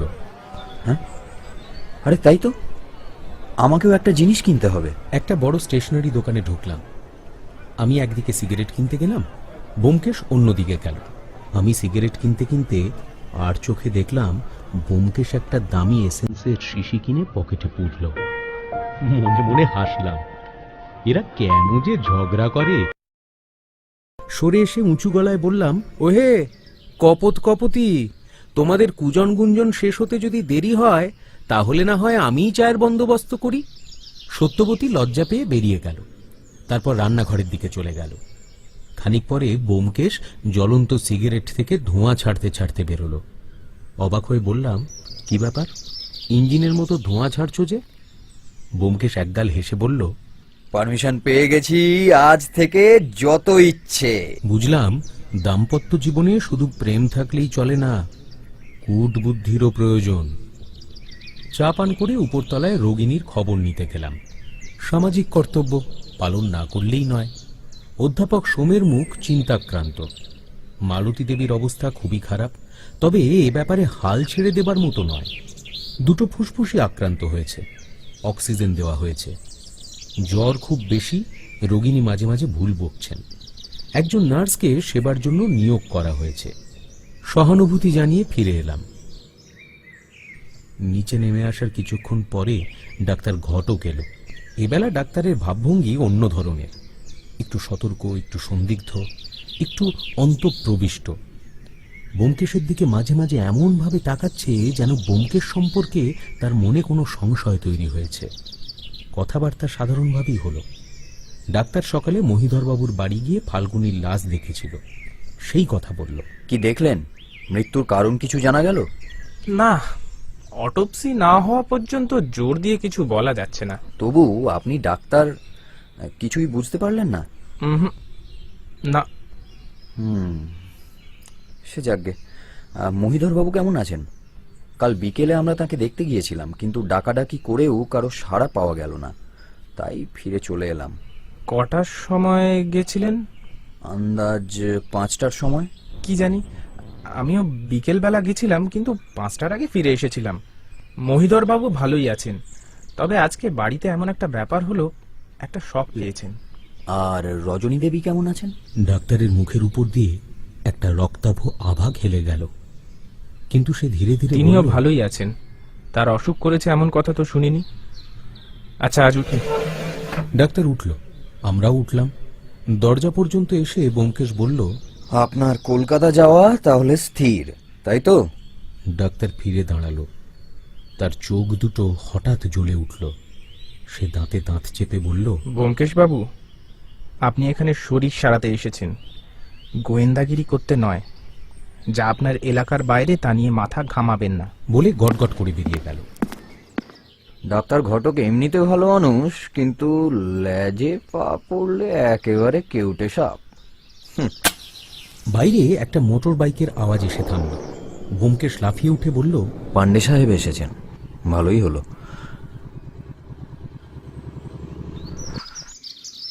পান্ডে ঘরে ঢুকলেন, ক্লান্ত হেসে বললেন, बख्शी बाबू आपका बात सच निकला, परी मिल गया। ব্যোমকেশ তাকে চেয়ার এগিয়ে দিয়ে বলল, আরে বসুন।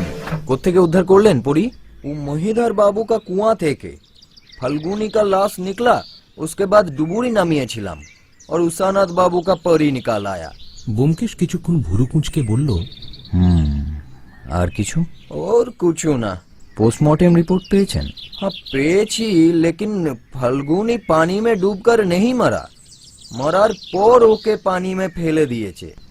আচ্ছা, অর্থাৎ কাল রাতে তাকে কেউ খুন করেছে, তারপর মৃতদেহটা কুঁয়ে ফেলে দিয়েছে। আত্মহত্যা নয়। वही तो लगता है, लेकिन ফাল্গুনির মতো একটা হার্মলেস লোককে খুন করে কার কি লাভ হবে বলুন দেখি? লাভ আছে নিশ্চয়ই, নইলে খুন করবে কেন? অপদার্থ লোক যদি কোনো সাংঘাতিক গোপন কথা জানতে পারে, তাহলে তার বেঁচে থাকা কারুর কারুর পক্ষে বিপজ্জনক হয়ে ওঠে অনেক সময়। ফাল্গুনি অপদার্থ ছিল বটে, কিন্তু নির্বোধ ছিল না। हाँ ये भी ठीक बोला आपने, लेकिन আমি ভাবছিলাম কি ও পরিটা কুয়ার মধ্যে এলো কি করে? তবে কি ফাল্গুনি ও পরি চুরি করেছিল? পরে খুনির সঙ্গে হয়তো ফাল্গুনির পরি নিয়ে মারামারি কাড়াকাড়ি হয়েছিল, তারপর খুনি ফাল্গুনিকে ঠেলে কুয়ায় ফেলে দিয়েছে। কিন্তু পরিটা তো এমন কিছু দামি জিনিস নয়। ফাল্গুনির গায়ে কোনো আঘাতের চিহ্ন টিহ্ন পেয়েছেন? না, লেকিন ওর স্টোম্যাকে অনেকখানি আফিম পাওয়া গেছে। মদের সাথে আফিম মিশিয়ে খেয়েছিল বোধহয়। বুঝেছি। দেখুন, কি করে ফাল্গুনির মৃত্যু হলো সেটা বড় কথা নয়, কেন মৃত্যু হলো সেইটাই আসল কথা। আপনি কিছু বুঝেছেন কি? বোধহয় কিছু কিছু বুঝেছি। আপনাকে আমার অনেক কথা বলবার আছে, কিন্তু আপনার কি সময় হবে? পান্ডে ব্যোমকেশের হাত ধরে দরজার দিকে টেনে নিয়ে চললেন, বললেন, আরে সময় হবে কিনা দেখাচ্ছি আপনাকে, চলুন আমার বাড়ি, একেবারে রাতে খাওয়া দাওয়া সেরে ফিরবেন।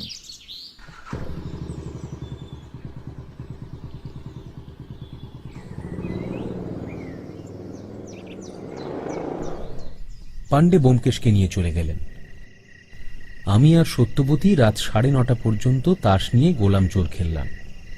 ব্যোমকেশ ফিরলে জিজ্ঞেস করলাম, কি হলো এতক্ষণ ধরে? ব্যোমকেশ স্বর্গীয় হাসি হেসে বলল, মুরগিটা যা রেঁধেছিল না অজিত। ধমক দিয়ে বললাম, কথা চাপা দিও না, 5 ঘন্টা ধরে কি কথা হলো বলো। ব্যোমকেশ জিভ কাটল। পুলিশের গুপ্ত কথা কি বলতে আছে? তবে এমন কোনো কথা হয়নি যা তুমি জানো না। হত্যাকারী কে? 5 কোটি দে বলে ব্যোমকেশ শুট করে শোয়ার ঘরে ঢুকে গেল।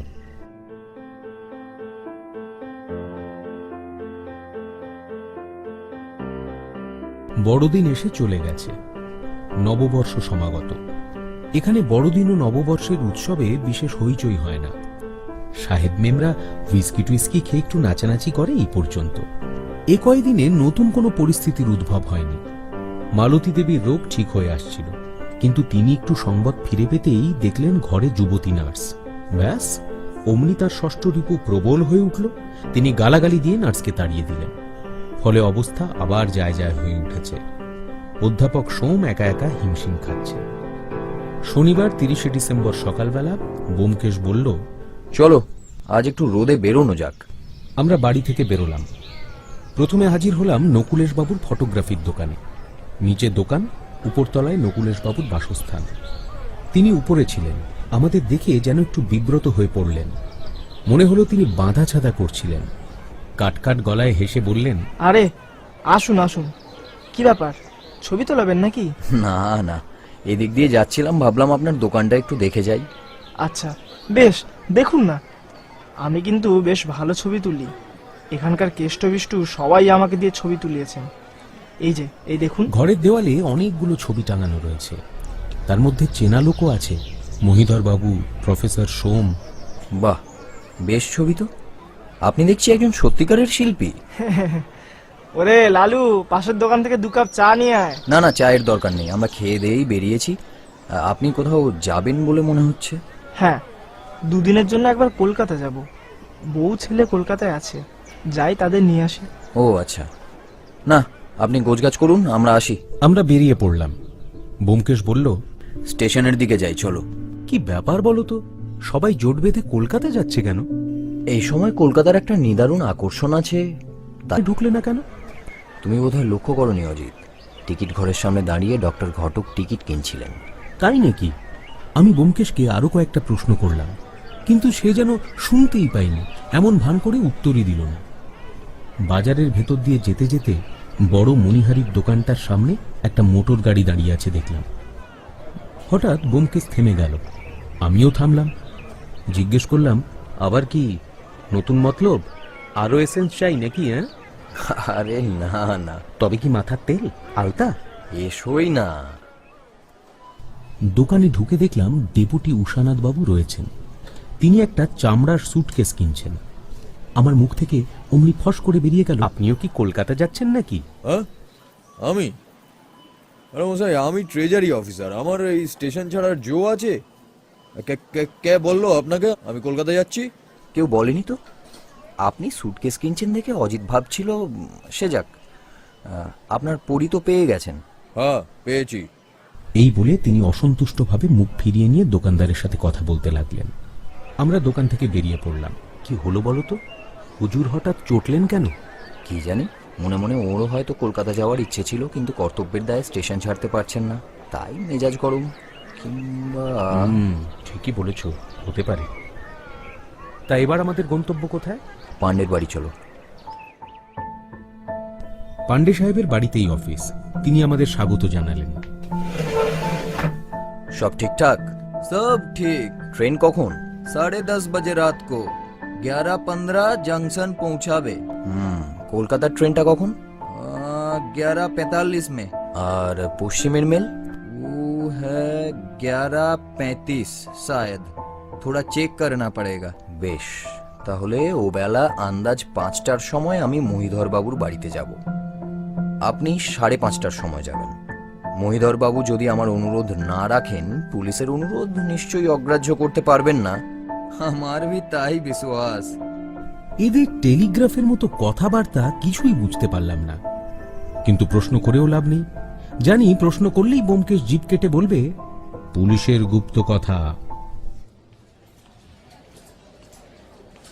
পান্ডের অফিস থেকে ব্যাংকে গেলাম। কিছু টাকা বের করার প্রয়োজন ছিল। ব্যাংকে খুব ভিড়। আগামী 2 দিন ব্যাংক বন্ধ থাকবে। তবু কিছুক্ষণের জন্য অমরেশ বাবুর সঙ্গে দেখা হলো। তিনি বললেন, এই বেলা যা টাকা দরকার বার করে নিন ব্যোমকেশ বাবু, কাল পরশু ব্যাংক বন্ধ থাকবে। আপনি ফিরছেন কবে? পরশু রাতেই ফিরবো। কাজের সময় একজন কেরানি তাকে ডেকে নিয়ে গেল। আমরা টাকা বের করে ফিরছি, দেখলাম ডাক্তার ঘটক ব্যাংকে ঢুকলেন। সে আমাদের দেখতে পেয়েছিল, কিন্তু যেন দেখতে পায়নি এমন একটা ভান করে জানলার সামনে গিয়ে দাঁড়ালো। ব্যোমকেশ আমার দিকে চেয়ে হাসি হাসি চোখ দুটোকে কোঁচকালো। তিনি বসার ঘরে ছিলেন। দেখলাম তার চেহারা খারাপ হয়ে গেছে। মুখের ফুটিফাটা হাসিটা ম্রিয়মান, চালতার মতো গাল দুটো ঝুলে গেছে। আসুন আসুন, অনেকদিন বাঁচবেন ব্যোমকেশ বাবু।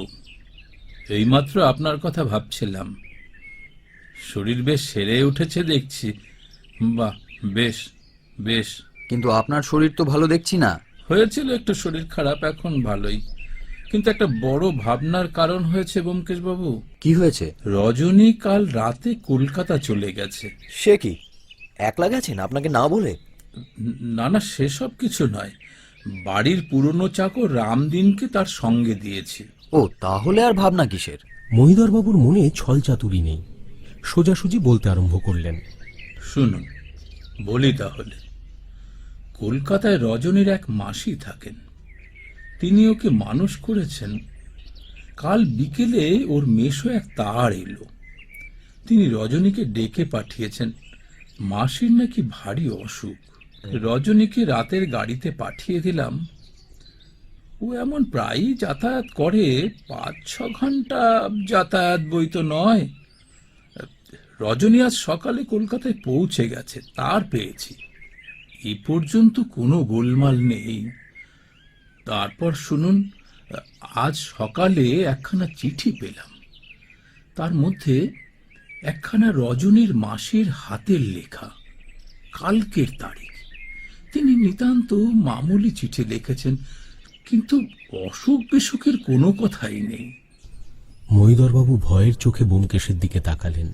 এমনও তো হতে পারে চিঠি লেখার পর তিনি হঠাৎ অসুস্থ হয়ে পড়েছেন। তা একেবারে অসম্ভব নয়, কিন্তু অন্য চিঠিখানার কথা এখনো বলিনি। বেনামি চিঠি, এই পড়ে দেখুন। তিনি একটি খাম ব্যোমকেশকে দিলেন। খামের উপর পোস্টের স্ট্যাম্প দেখে বোঝা যায় এই শহরেই পোস্ট করা হয়েছে। ব্যোমকেশ চিঠিটা বের করে পড়ল। সাদা এক তক্তা কাপড়ের উপর কয়েকটা মাত্র কথা লেখা ছিল। আপনার চোখের আড়ালে একজন ভদ্রবেশী দুষ্ট লোক আপনার মেয়ের সঙ্গে অবৈধ প্রেমে লিপ্ত হয়েছে।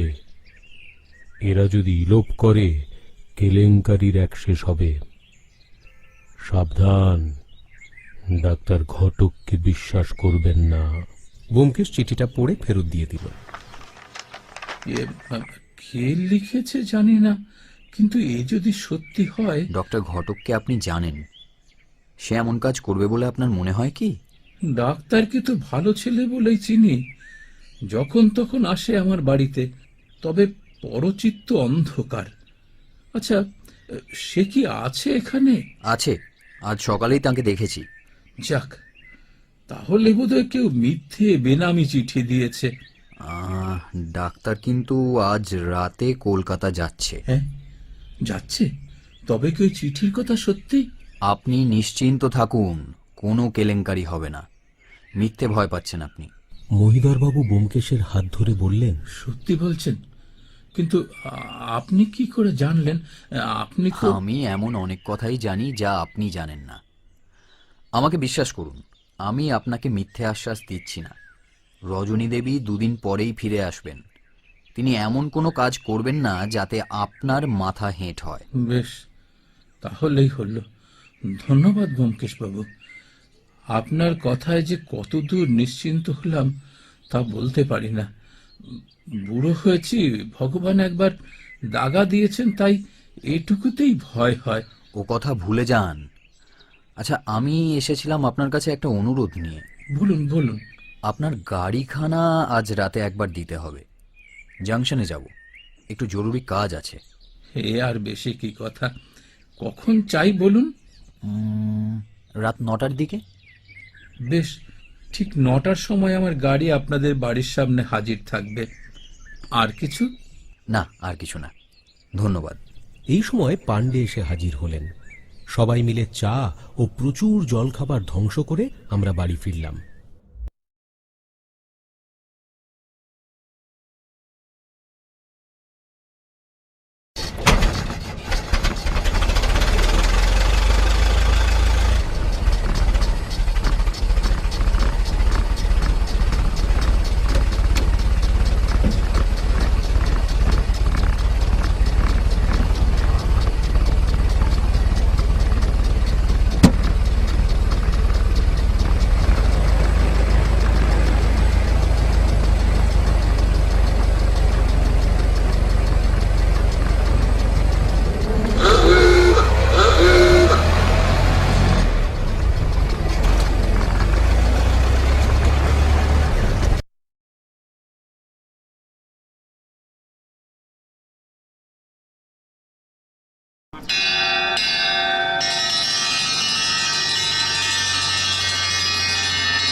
গাড়ি আসার ঘন্টা বাজল।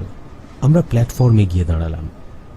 আমাদের সবার গায়ে ওভারকোট, মাথায় পশমের টুপি, সুতরাং চট করে আমাদের কেউ চিনে ফেলতে পারবে এমন কোনো সম্ভাবনা নেই। তারপর বহু প্রতীক্ষিত সেই গাড়ি এসে দাঁড়াল।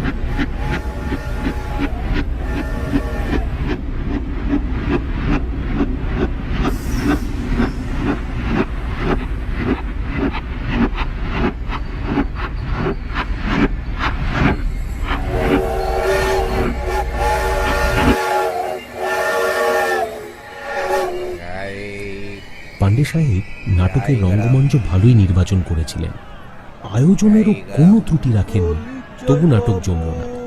পর্দা ওঠার সঙ্গে সঙ্গেই জবনিকা পড়ে গেল। গাড়ির প্রথম শ্রেণীর কামরা যেখানে থামে আমরা সেইখানে দাঁড়িয়েছিলাম। ঠিক আমাদের সামনে প্রথম শ্রেণীর কামরা দেখা গেল। জানলাগুলোর কাঠের কপাট বন্ধ, তাই ভেতরটা দেখা গেল না। কিছুক্ষণের মধ্যেই একটা দরজা খুলে গেল। একজন কুলি ছুটে গিয়ে ভেতরে ঢুকলো, তারপর দুটো বড় বড় চামড়ার সুটকেস নামিয়ে রাখল। কামরায় একজন মাত্র যাত্রী ছিলেন, তিনি এবার বেরিয়ে এলেন। কোট প্যান্ট পরা অপরিচিত ভদ্রলোক, গোপদাড়ি কামানো। হ্যাঁ, কি হয়েছিলটা কি? তার দাড়ি কোথায়? দেখলাম ফটোগ্রাফার নকুলেশ সরকার। ডাক্তার ঘটক ও নকুলেশ বাবুকে লক্ষ্য করে ব্যোমকেশ বলল, আপনাদের গাড়িও এসে পড়েছে, এখন বলার সময় নেই, ফিরে এসে শুনবেন।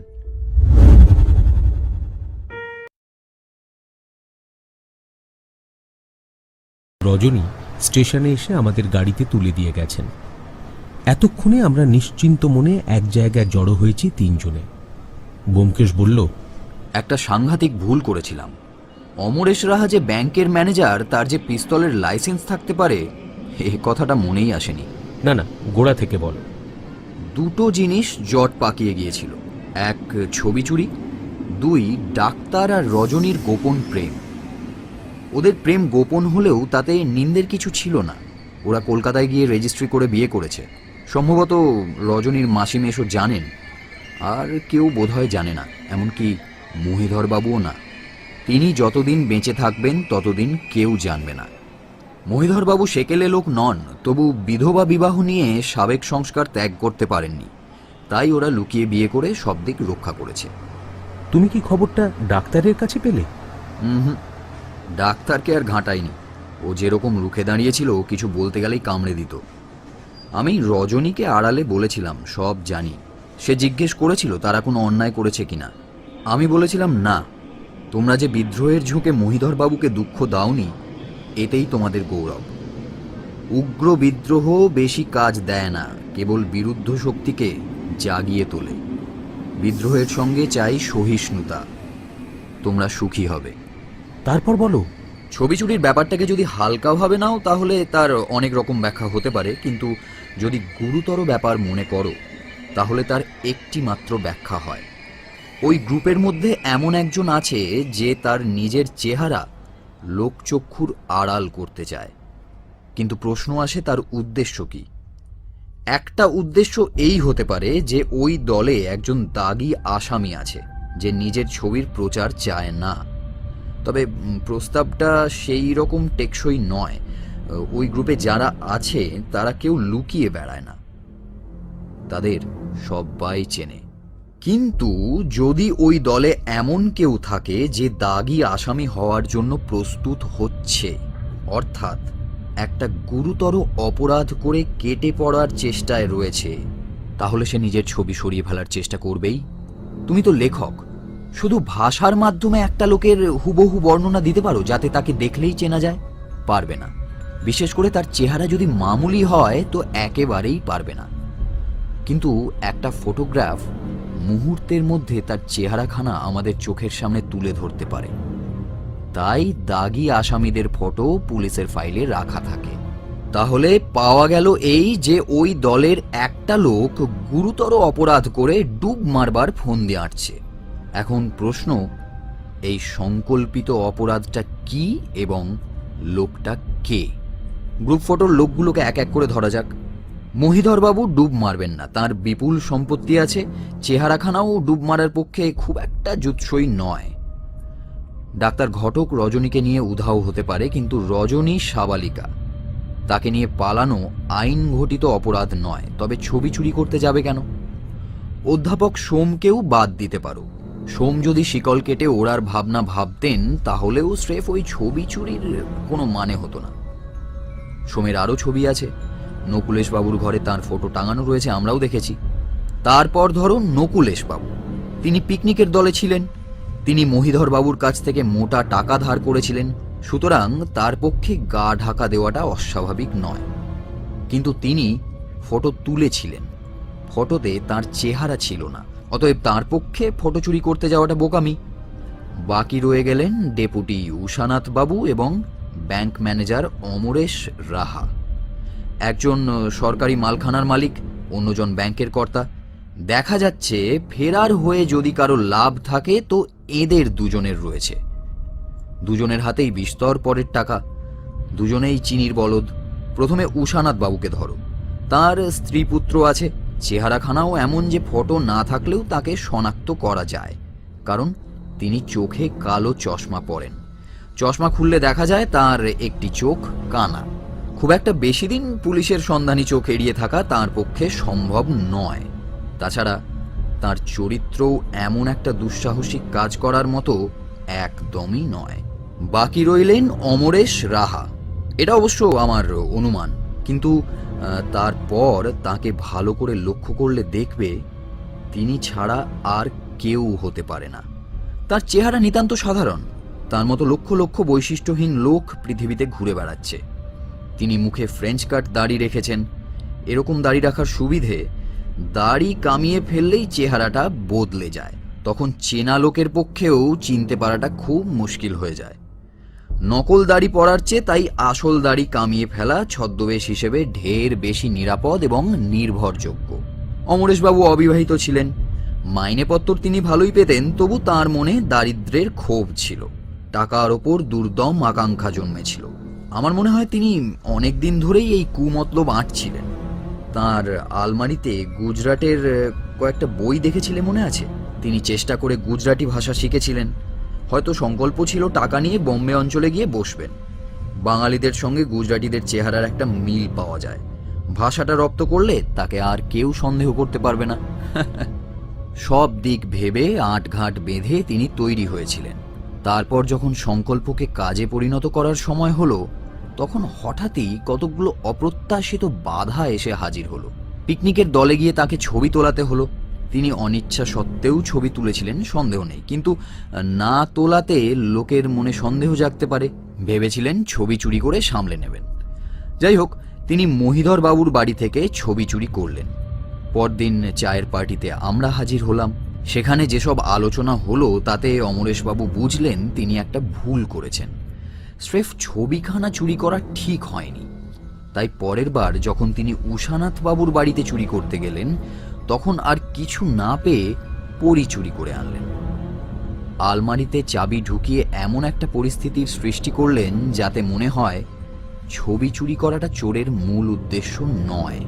অধ্যাপক সোমের ছবিটা চুরি করার দরকার হয়নি।